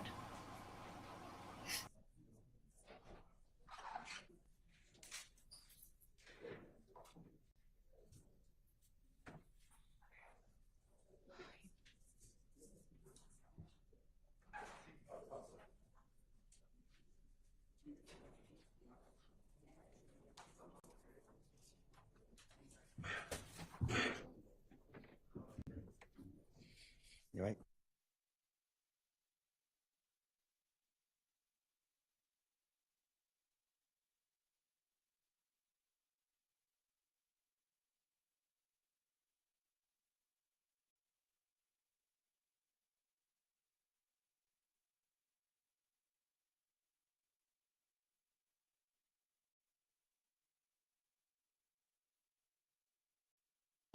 That's not me. This is the news feed from the courthouse. They've had issues, and I'm guessing that we're having an issue right now, or they're talking about the juror that's going through health issues.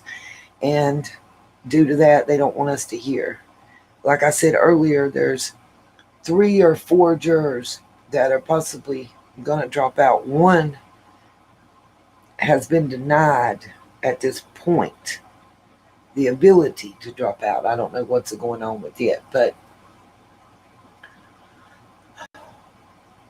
y'all, just so happy that my neighbor brought me a bag full of her cigarette butts, and I'm using them to roll me cigarettes. That's how I've been having them. If I have Discuss them, with you Jeffrey I'm not Williams, spending no money on them. ED, David Davis, case exhibit number 378, YE as in Aaron, that's 11:52:04 a.m. to 11:52:28 a.m. And what it specifically, I believe, says, and then you tell us if I'm wrong or correct, that you said, because right now, I just need help. If y'all can promise, y'all can help me, I promise.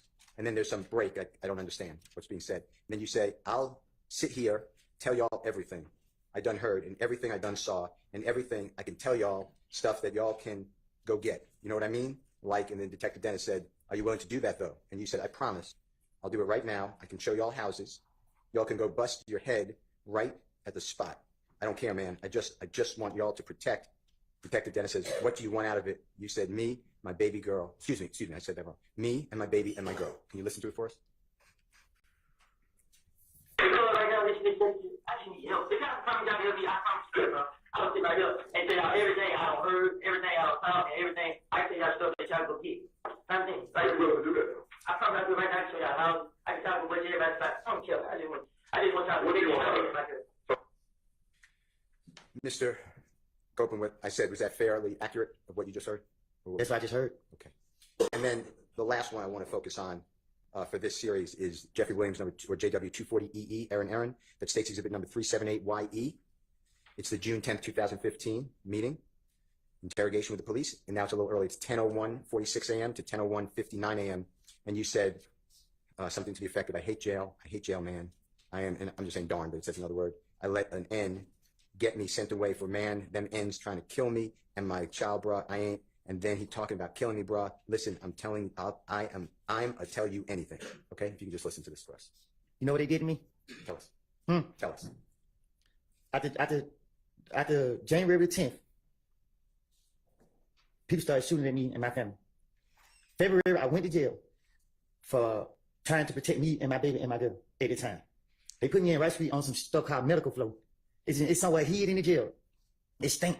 It's crazy people in there talking, yelling through the door, putting feces out on the window and on the wall. They locked me in the room. It's one door right here, it's one door right here, and it's another door back here, and it's another door back here. I'm behind this door. I don't see nobody, I don't talk to nobody, I'm by myself. I'm at the verge of losing my mind. People trying to shoot at me right now. They got me locked in this room. I can't talk to nobody, I can't see nobody, I'm locked in this room. They held me in that room for 3 weeks. I got out of jail. I had a court date for another county where I never even been to for some charges I never even did. I don't steal out of stores. I went down to that courthouse and tried to get it situated. Went in the wrong courtroom, told the deputy, hey, my name is such and such, such. I missed court. I'm here to fix it. He said, oh, I gave him my name, told him what happened. He said, oh, you got a warrant. And he locked me up. They put me right back in jail. I stayed in jail a whole month. I had to use the money for selling my four-wheeler to pay an attorney to come represent me. I got the lawyer to come represent me. That lawyer, he got me a bond. A friend of mine gave my baby mama the money to pay my bond. She paid my bond. I got out of jail. The very next day, Atlanta police came into the gym with a whole lot of them. They got me, said, this is my bag, this is my gun. They took me from my neighborhood to Turnerfield. They questioned me. I told them it wasn't my gun. They let me go. They came back and get me June 10th. They questioned me. I was at the verge of losing my mind because every time I come outside, they keep locking me up. They got me. They did. They held me in the terrorist room for a whole day, probably. I don't know. They put me right back in Rice Street, put me right back behind all these doors. They constantly kept doing it to me. Now, I mean, like, I don't, at this point, like, I'm tired of keeping living this stuff. I'm tired of it. I'm tired of it, man. I'm sitting right here. I got cramps, man. I got knots in my stomach, man. I haven't ate none. I tried to eat yesterday. I haven't ate today. Y'all sitting up here. I asked for a break. I asked. I'm in pain right now. I understand it might be my fault. I'm telling y'all, I made it up. I lied. Damn, man, this is crazy. I'm telling you, my stomach hurting, man. Well, with the honorable court's order, we're going to be leaving in a little bit of time. Can you try to just listen to the JW 240EE that I just said?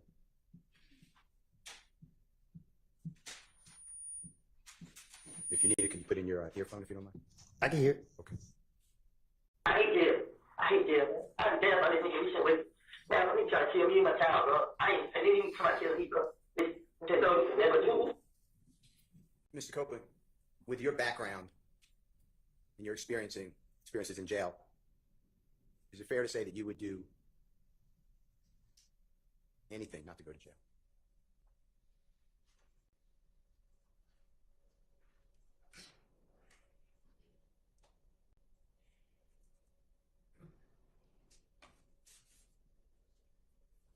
Mr. Copeland, can I ask you a couple of questions? I'm listening. Okay. For people who've never been to prison or jail, do you know the difference, by the way? Y'all know the difference. Objection, Your Honor, relevance. Sustained. Whether it's a prison or jail, is it fair to say that Rice Street is not either one. There's not prison or jail. I don't know what that place is. This is the worst place in the world. do you remember being in custody after Friday, June 7th, 2024, after the first time you testified before the ladies and gentlemen of the jury, and before you came back in the late morning of Monday, June 7th? Y'all, this about to get real. They gonna be PO'd right now. Yes, sir. What about it? Do you remember where were you held in the Fulton County Jail, another jail? Do you remember? When they took me out of here? Yes, sir. Yeah. Where were you held?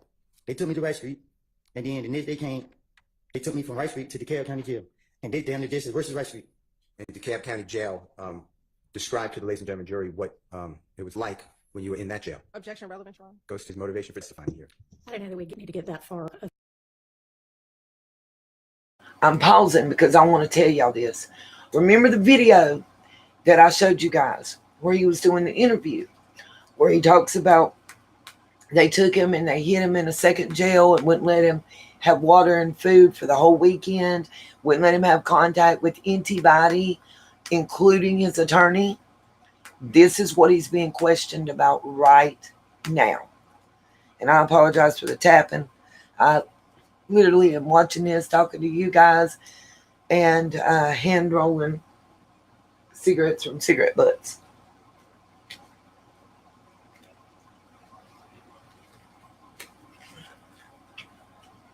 Because I just don't, I'm trying to be funny, but I don't have an extra dime until I get this work from home job started to do anything but buy food and pay bills. I know y'all know how that is. Okay, let's go back. I wanted to just give you that little bit of background before we hear this part. We're almost done. A field. He's already told us that Rice Street is horrible. It's the worst place in the world, and DeKalb is even worse. So let's move on. Okay. Mr. Copeland, after giving law enforcement officers... Ain't it funny that the judge don't want to let him tell that he was starved and deprived of water and food? January 11th, and legal counsel? Recorded interview. January 28th, 2015 recorded interview. February 20th, 2015 recorded interview. February 21st, 2015 recorded interview. June 10th, 2015 9-hour recorded interview. You got charged with murder, right? For Donovan Thomas. Can you say it again? Yes. I heard the interview. You said I got charged with murder? Yeah. Do you remember being served?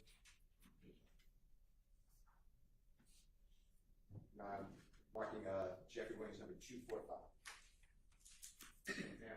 You may. I'm going to show you this, Mr. Copeland.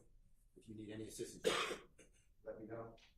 Do you remember Detective Thorpe swearing out a warrant for you for the offense of murder for you, knowingly and intentionally with malice aforethought on January 10, 2015 at 330 McDaniel Street, Atlanta, Fulton County, state of Georgia, did participate in the drive-by shooting? Hang on just a second. Yes? Reading something that's not into evidence and relevance. Okay. Well, overruled on relevance. What was the first thing? That he's reading something that's not in. All right. So have him. Are you asking him whether he recognizes it? Just Sure. ask him, do you recognize it? That's the way to do that. Okay, look at Jeffrey Williams number 245. It's several pages, but this is the first page of verse. Do you recognize that as the warrant taken for your arrest for murder of Donovan Thomas by Detective Thorpe on October 20th, 2015?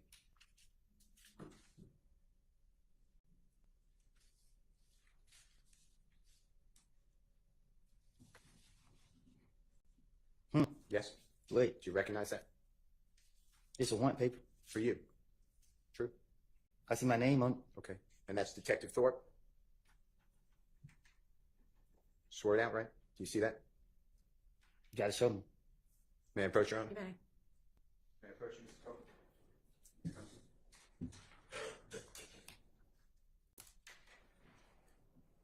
You see that? Yeah. Do you see the date on there, Mr. Copeland? October 20th, 2015?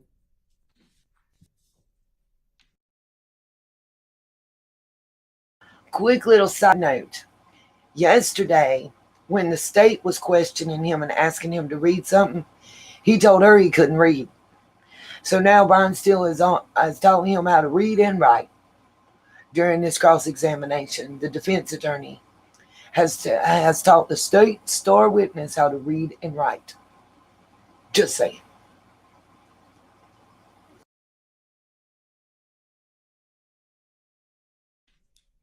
You said who? October 20th, it says 10/20/15, 2015. Do you, No, I don't see it. may I approach your honor? You may. Are you going to ask him whether it was served on him? Because he didn't really answer whether he recognized. You did? Mm-hmm. Yes.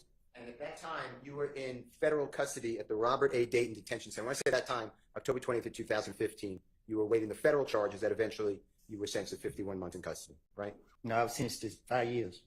Okay, apologize. 60 months in custody. Apologize. While you were held at the Robert A. Dayton Detention Center in Clayton County, do you remember that? Lovejoy. Yes, Lovejoy. Do you remember being served by a United States Marshal these warrants while in Lovejoy? No, my attorney told me. Okay. And you were charged with what crimes? He just said murder. All right. For Donovan Thomas, right? That's what he said. Okay. So after Detective Thorpe, you knew that he worked with Detective Gaither, right? What you mean? They were co-workers. They interviewed together, interrogated. Right. You knew that he worked with Detective Dennis, right? Right. You knew he worked with federal ATF agent Cunningham, right? Right. And he took out a warrant for you for murder of Donovan Thomas just 4 months after you gave the last interrogation that we have, June 10th, 2015, right? Right. Mr. Copeland,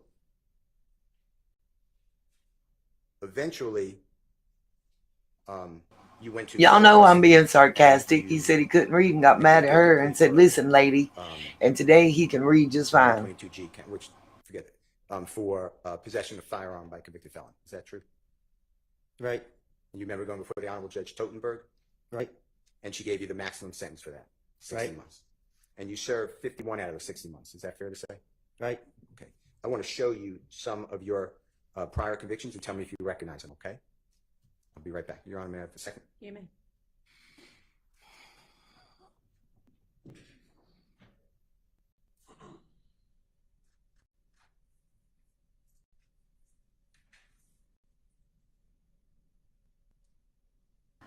I forget sometimes sarcasm doesn't translate well. A lot of people don't get it. I have a very dry sense of humor at times. But I just think it's funny because the state purposely peed him off so that they would have a hard time getting him to answer questions, because when he gets mad, frustrated, or has been on the stand a long time throughout this case, while they're looking for that, Mr. Copeland, Jeffrey Williams, we've seen that he starts saying, I don't know. I don't know. See, or, to my knowledge. Yep, that, see, here we go. Even in this indictment, Jeffrey Williams not charged with murder of Donovan Thomas. Do you realize that? And if you don't know, just say, I don't know. Objection, Your Honor. Improper speculation. It's the indictment on trial. Well, it really doesn't matter whether he knows it or not. Ask your next question. I'm just waiting on the certified copies.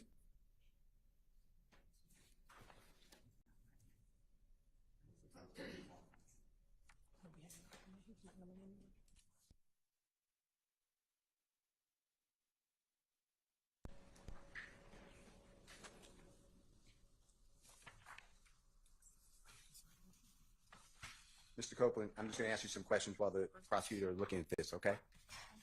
While in jail, the Fulton County Jail, as well as were you held in the Fayette County Jail? Do you ever remember that? Mm-hmm. Yes. Just to be fair, say yes. Okay. Or no.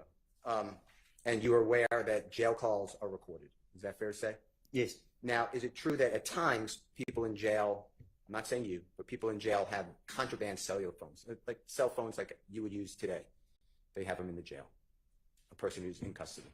You said do people in jail have phones? The state is scared right now. I want y'all to know this. Yeah, people in jail. Yeah, I guess. Okay. Okay. I'm going to show you what I've marked. I'm starting at 252J, as in Jake. May I approach, Your Honor? You may. Mr. Copeland, may I approach you? Mm-hmm. This is, I'm just going to show you what I've marked as Mr. Williams 252J, okay? And if you could just take a look at this for me. Do you see what it says here? United States District Court, Northern District of Georgia. Mm-hmm. Atlanta Division, United States versus you. United States of America versus you, Mr. Copeland. You see that? Mm-hmm. And do you see your lawyer's name, Ms. Durrett? Mm-hmm. And that's D-U-R. I bet you're smarter and faster on do you picking up see than our the current Honorable Judge president. Totenberg's signature on there? Mm-hmm. And that was your judge, correct? Yes. Yes. And you see the date, October 24th, 2018? Yes. And it has an amendment to the judgment, same case number, your name, right? Yes. And it just has October 22, the same date, but the judge signed October 31, and it just amended your sentence. Is that fair to say? Yes. And this is certified. Certified means the clerk, you feel that, if you want to feel that seal? Uh-huh. Okay. Yes. And this shows that you pled guilty to the offense of possession of a firearm under 18 United States Code 922G1. Do you see that? Yes. And your sentence is going to be on page 2, 60 months. Is that fair to say? And 3 years supervised release. It's not known now. Is it? It'll be on here, yes, sir. And I will show it to you. And supervised release is like what? Probation? Yeah. Okay. And it's right here on page 4. You see that 3-year supervised release? Mm-hmm. Yes? Yes. Yes. It really does sound like he's teaching him. I ain't going front. Certified document. I'm stuck with the mega pint. Y'all got me back here laughing. For the Northern District of Georgia, the offense date is April 28, 2015. Your Honor, the judgment date is October 24, 2018, but then it was amended. It was a correction. It's October 31, 2018. All right, so a minute. I'm just going to move this to court, please.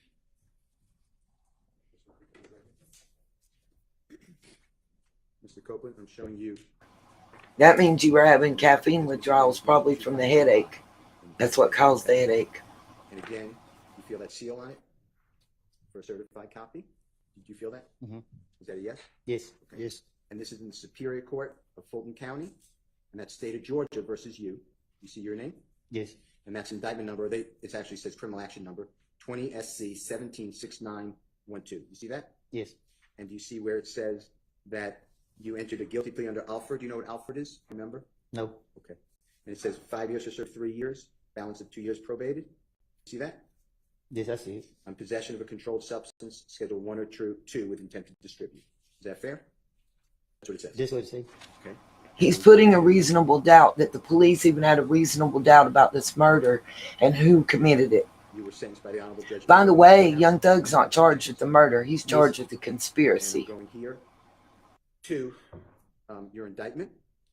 And Judge Ingram's name used to be Judge Millender. Did you know that? And if you didn't, that's fine. Yes, I know it. Okay. And this indictment was returned by the grand jury on November 20th, 2020 for the offenses of participation in criminal street gang activity, but you did not plead guilty to that. You pled guilty to possession of a controlled substance, Schedule 1 or 2 with intent to distribute, count 2. Is that fair to say? Yes. Okay. And did you see your signature under where it says Kenneth Copeland weighs a copy of the indictment, list of witnesses, formal arraignment, pleads guilty to count 2? You see your signature there? Yes. And then the Honorable Jonathan Melnick? Yes. That's your lawyer, right? Former lawyer. And you pled guilty on January 25, 2022. Fair to say? Yes. Okay. Your Honor, this is a certified copy, and I would move for the admission of Mr. Williams, number 252I. Admitted.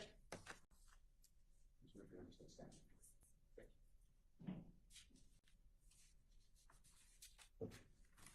Copeland, if you don't mind, if you could feel the seal, that shows certification.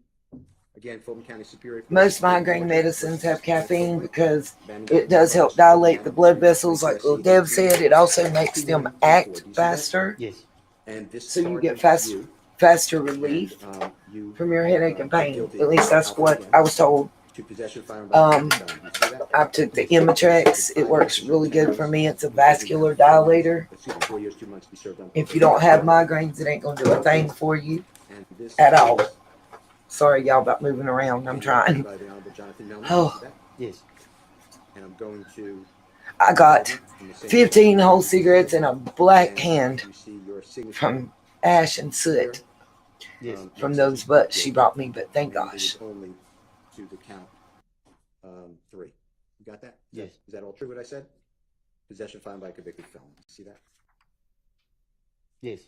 And the grand jury, and you pled guilty to possession of a firearm by a convicted felon in the county of Fulton, state of Georgia, on the 27th day of October 2021. Did knowingly and without lawful authority possess a certain firearm, a Glock handgun, accused having been convicted of felony in 10 SC 96938 Superior Court of Fulton County offensive aggravated. Sorry. Yes, ma'am. Having been convicted of felony on indictment number 10 SC 96938 in the Superior Court of The Fulton County, Georgia, for the offense of aggravated assault. Excedrin, the difference between it and Excedrin migraine is Excedrin migraine has caffeine. That's the only difference. That's what it says. Yes. That's why the goody powders help me to have the aspirin that helps thin my blood. I move for the admission of And they have Williams, number acetaminophen 252. and caffeine, which helps me with my migraines. It's a win-win. And they're not expensive, really, compared to other medicines. Mr. Copeland, that date, October 27, 2021, you saw a clip, I believe, of investigator, detective Viverito and you in a room, Yes. and that was the same day, October 27, 2021. Is that fair to say? Yes. Okay. Mr. Copeland, I'm showing you Mr. Williams, number 252G as in Goldfeder. And this again in Fulton County, state of Georgia versus you, Mr. Copeland. This indictment number is 20 SC 17 68 51. You see that? Yes. And this has you pleading guilty under Alford to count 2, possession of a vehicle with an altered VIN number. With the hereditary blood disorder, it thickens my blood. No. And until I get to a doctor, the aspirin helps me with the neuropathy. It thins. It's a natural blood thinner. And this date And I'm out of them today. is also before Judge Ingram. And cigarettes. 2022. Is that fair to say? Basically, I can get a pack of cigarettes and a box of goody powders for about $8, but I don't got it. So it is what it is. And Probably when we get done here, I'm going to have to lay down. Oh my gosh, that's great feedback. Feedback is killing me right now. Thank you, Brian Steele, for the feedback. Whoever's doing it. Oh my God. Maybe try turning that backup mic off. I don't know if that'll make any difference or not. Okay. Somebody's playing feedback. Started happening. Go ahead. But yeah, the Imitrex, I like the nose spray the better. I had the auto injectors, I've had the pills, and I've had the nose spray. The nose spray was the least invasive and it worked quick. I wish I still had some.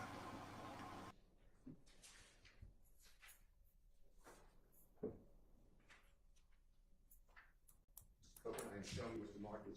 Mr. Williams 252F is in box, okay? Superior Court, Fulton County, State of Georgia versus Mr. Kenneth Copeland. That indictment number is 12 SC 11 3315. You see that? Yes. And this has you pleading guilty.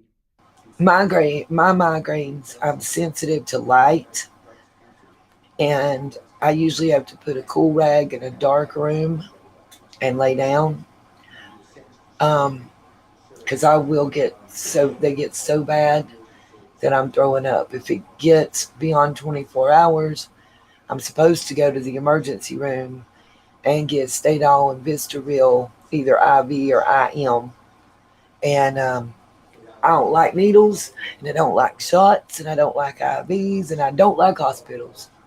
There ain't nothing but death in there, and I don't like going. It just is too hard emotionally, and I won't go unless I have no other option. And I know that sounds horrible, and my family fusses at me, but it is what it is.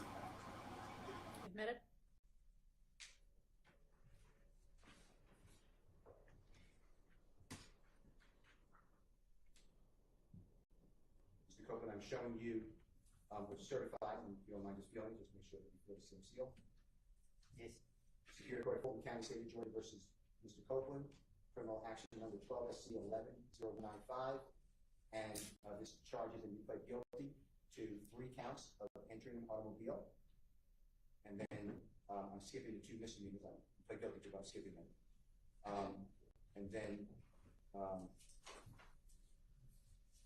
actually that's all I'm going to announce, please. There are 3 counts of entering an automobile. True. Yes.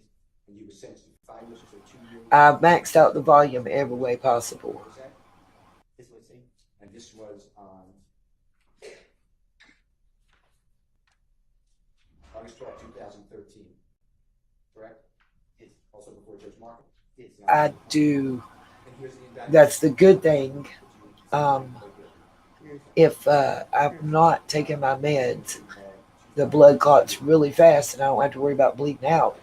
And believe it or not, my white cell count's so high, I'm usually able to stave off infections, flu, virus, colds, all that kind of stuff really easy. But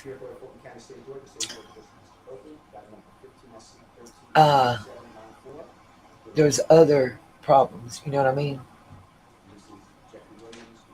That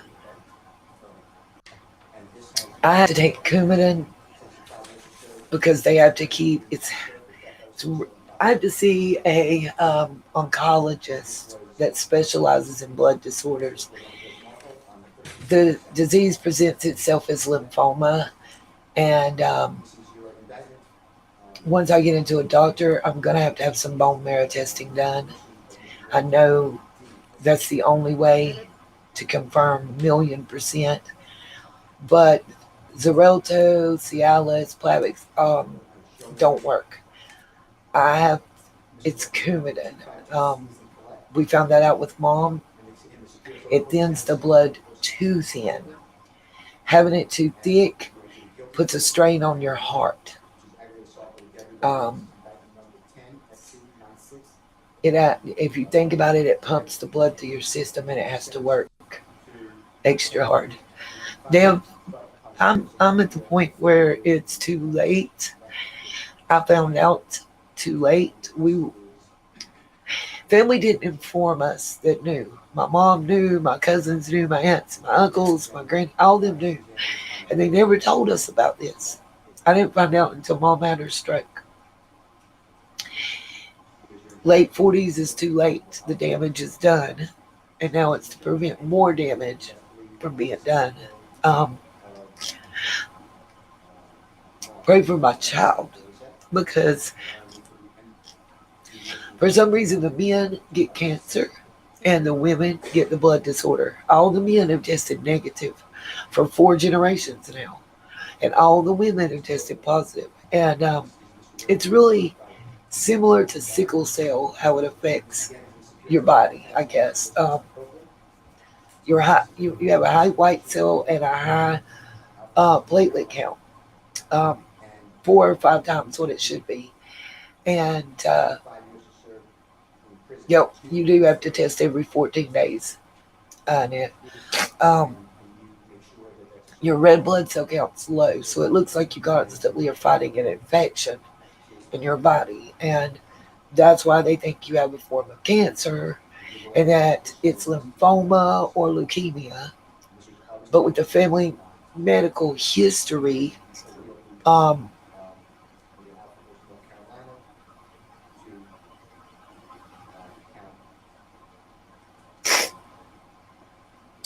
sorry, it's just difficult.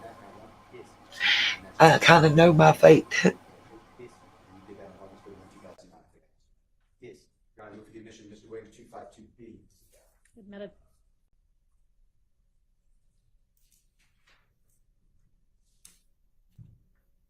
Mr. Copeland. Your Honor, this is a certified copy, and I will move for the admission of Mr. Williams number 252I. Admitted.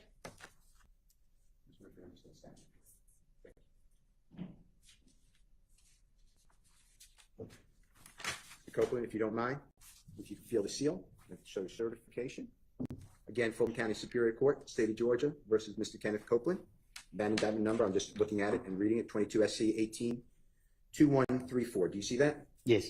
And this charges you, and you pled guilty under Alford again to possession of firearm by convicted felon. Do you see that? Yes. You're sentenced to 5 years to serve 10 months in prison, balance of 4 years, 2 months to be served on probation. Do you remember that? Yes. And this is, again, you're represented by the Honorable Jonathan Melnick. You see that? Yes. And I'm going to the indictment in the same indictment number that we just said. And do you see your signature here? Yes. When it says you plead guilty, and it is only to the count 3. You got that? Yes. Is that all true, what I said? Possession of firearm by a convicted felon. See that? Yes. And the grand jury, and you pled guilty to possession of firearm by a convicted felon in the county of Fulton, state of Georgia, on the 27th day of October 2021. Did knowingly and without a lawful authority possess a certain firearm or Glock handgun, accused having been convicted of felony in 10 SC 96938 Superior Court of Fulton County, offensive aggravated. Sorry. Yes, ma'am. Having been convicted of felony on indictment number 10 SC 96938 in the Superior Court of Fulton County, Georgia, for the offense of aggravated assault with a deadly weapon on March 7, 2011. Is that true? What's true? That's what it says. Yes. Okay. And that's the count pled guilty to. True? Yes. Your Honor, I move for the admission of Mr. Williams, number 252, M as in magic. Admitted.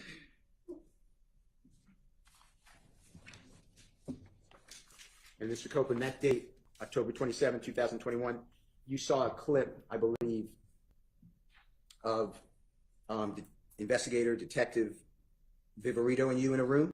Yes. And that was the same day, October 27, 2021. Is that fair to say? Yes. Okay.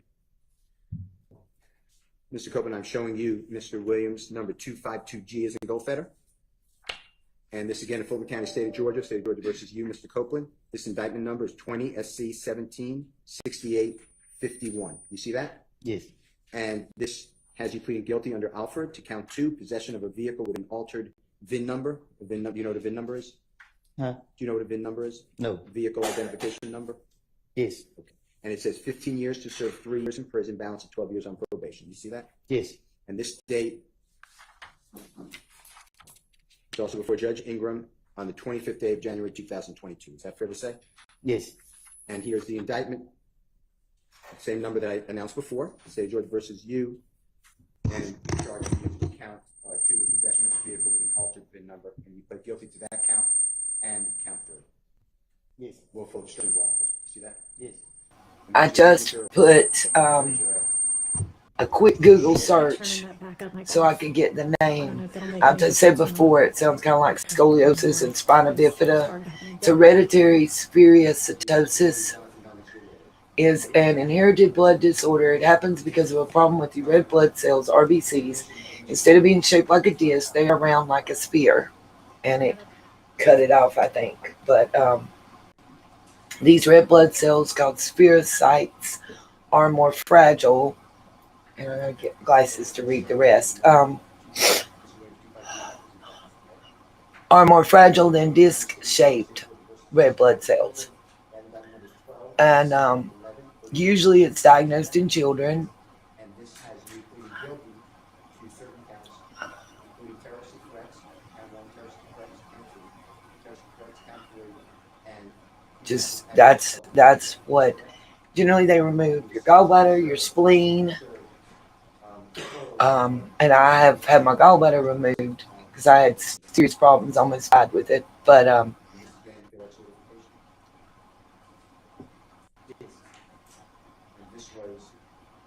not my spleen yet.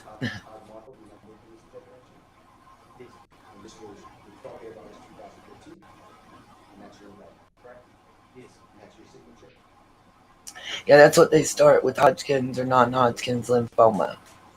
Wanting to do bone marrow.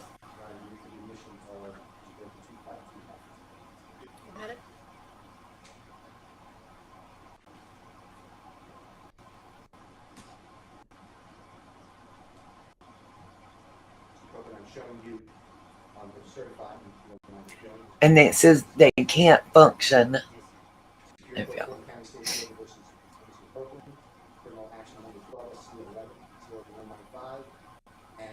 says that they also can't function like normal red blood cells.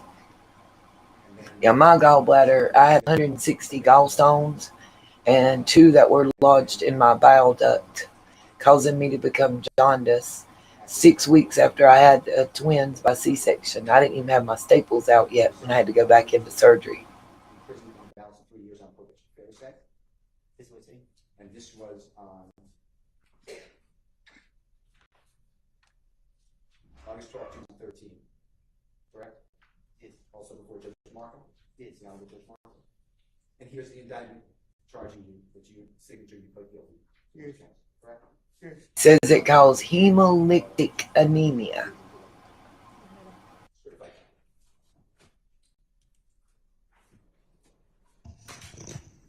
Mr. Copeland, I am showing you in the Superior Court of Fulton County, State of Georgia versus Mr. Copeland, indictment number 15 SC 136794.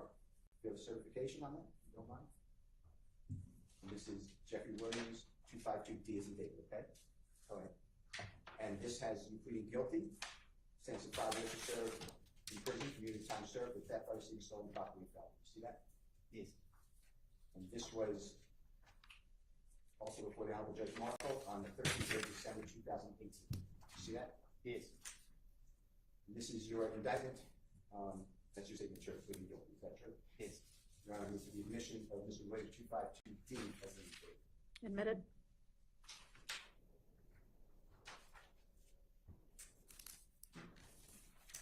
I'm showing you Mr. Williams number 252C is in collect. And it's in the Superior Court of Fulton County, State of Georgia versus Mr. Copeland. And you entered a guilty plea to count 1, which is aggravated assault with a deadly weapon. This is indictment number 10 SC 96398. Is that all look accurate? Yes. And you were sentenced to 10 years in confinement, but on the service of 1 year, 9 years will be served on probation. See that? Yes. And tell me if this is your signature. And here you were represented by Suzanne Pomey, P-O-M-E-Y. See that? Yes. Here's your indictment, and that's your guilty plea under Alford versus North Carolina. You see your signature? Yes. You entered that plea on the 7th day of March 2011. Fair to say? Yes. Your Honor, I move for the admission is a certified copy of Mr. Williams 252C as in court. Admitted.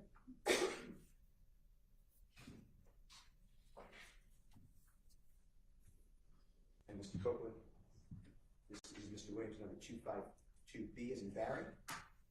And this again is in Superior Court of Fulton County, State of Georgia versus Mr. Copeland. And this is a non-negotiated plea of guilty on Alford versus North Carolina. And pleading guilty to 5 years to serve in prison, on probation. Is that what it says? Yes. And can you make sure that that's a certified copy? Yes. And what you pled guilty to? With your lawyer, Jessica Stearns, S-T-E-R-N-S. You see that? Yes. And this was August 31, 2009, correct? Yes. And you pled guilty under Alford versus North Carolina to count theft by taking an automobile. You see that? Count 1? Yes. And that's your signature. I think I asked you that already. Is that true? Yes. And you did that on August 31, 2009, I think I asked you. Yes. Your Honor, move for the admission of Mr. Williams 252B. Admitted.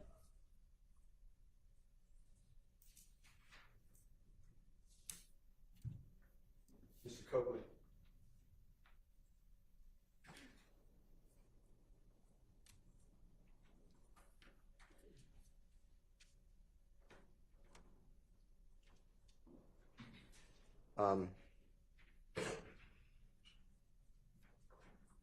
When you were able to be around Jeffrey for that short period of time that you said,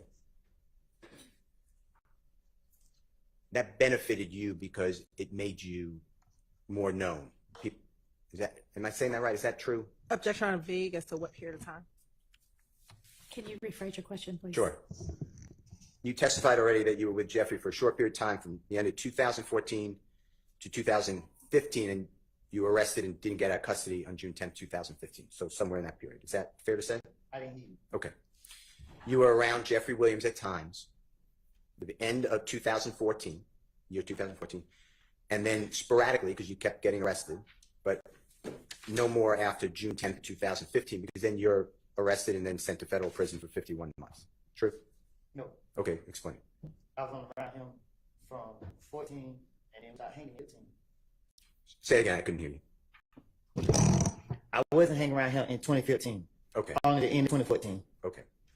And that was beneficial to you because it boosted your notoriety, meaning people took more note of you because you were around people like Jeffrey Williams and the people that he knew. Is that true? It really was based off the experience. Explain that to the jury. What you mean? Explain what you mean by it was based off the experience. It wasn't about attention. It was just about flying on planes, going different, like just seeing more than just hanging in the neighborhood. Before Jeffrey Williams allowed you, took you, asked you, or Tick or Mr. Trantavia, whoever, how far outside of the Atlanta area had you ever been?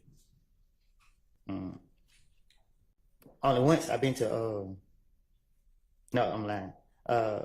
Twice I've been out of town, but it was just, I went with, when I got out of jail in 2013, my baby mama, she was going to college in South Carolina. So I traveled down there with her. And then when my friend got killed, I stopped. But before that, I had went with some old friends. He took me deep sea fishing, but that was it. But had you, in those experiences, had you ever been on an airplane? No. Or did you drive? Yeah, we drove. Okay. Okay.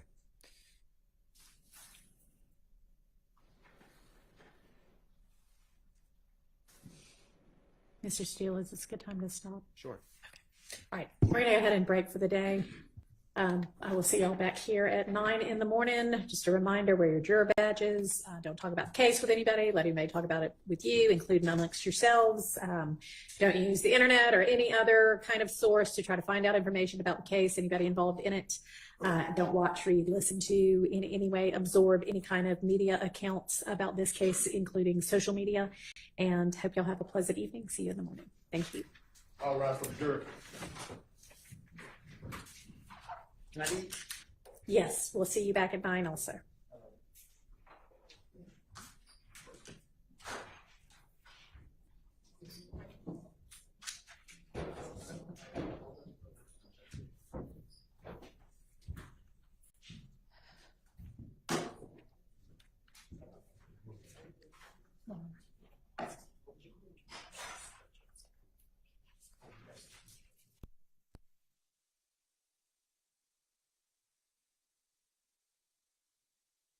All right, sorry we're having to break early, but anything y'all need to take up with the court? Anything we can go ahead and take care of? No problem. Hang on just a second.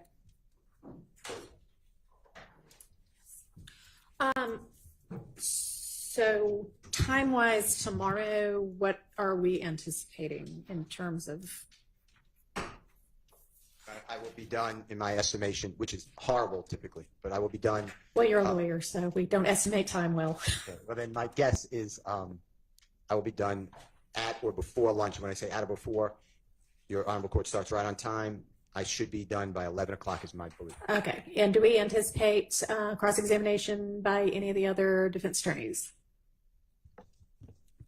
Yes, Your Honor. Okay. My cross will only be, depending on how much Mr. Steele covers that I intend to cover, but probably around 20 minutes is all I need. Good evening, Your Honor. Yes, it'll be a brief cross-examination. All right. Thank you. No, Kendra, Your Honor, I was anticipating a day. A day? Okay. But I'm going to not try. Yay, Annette. Of some of the issues that Mr. Steele is covering, so I'm going to try to shorten it. All right. Well, then clearly we will not be getting, and I would assume there's then going to be redirect. The reason I ask is I'm not sure exactly when we're moving to the next witness or if the order of witnesses is still the same. And I had heard from the attorney for Mr. Sledge that he has conflict at least for part of tomorrow, but it doesn't sound like that will matter. So, and do you anticipate that he would be the next witness after Mr. Copeland? He was, and I've just seen the same notification from Mr. Wright that you did. Okay. So, but I had reached the same conclusion that the court did regarding our likelihood of even reaching him. Okay, but it may be, so given that we're off Thursday, Friday, and Monday, it would probably be Tuesday at the earliest. Yes. Okay, so maybe if you want to communicate that that's when we anticipate reaching him. Okay. All right. Anything else? Okay. Have a seat, Sean. All right, y'all use the extra hour to work on the case. Or just take a break from the case. See y'all at 8:40.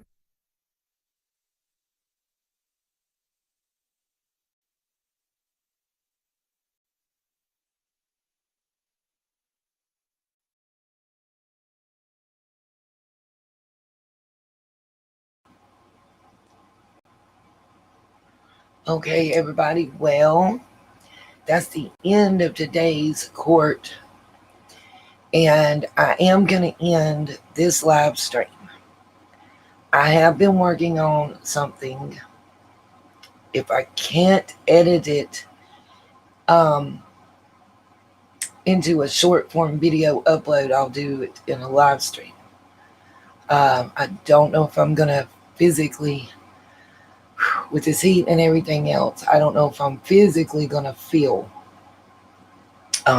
able to. I know this probably sounds really dumb and dorky to some folks. But one of the things is you get fatigue often, you have respiratory issues, and low iron and certain other things that I've already been experiencing. With O positive, the fact that they won't allow me to donate blood because of my anemia should be enough right there.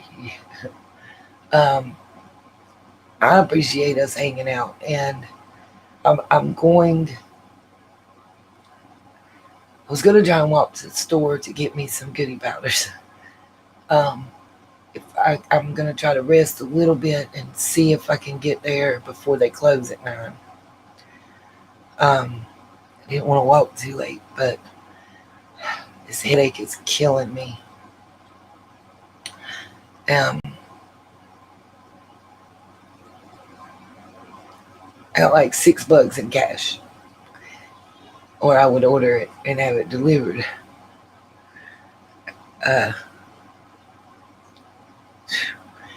But anyway, I appreciate each and every one of y'all. I thank y'all for being here.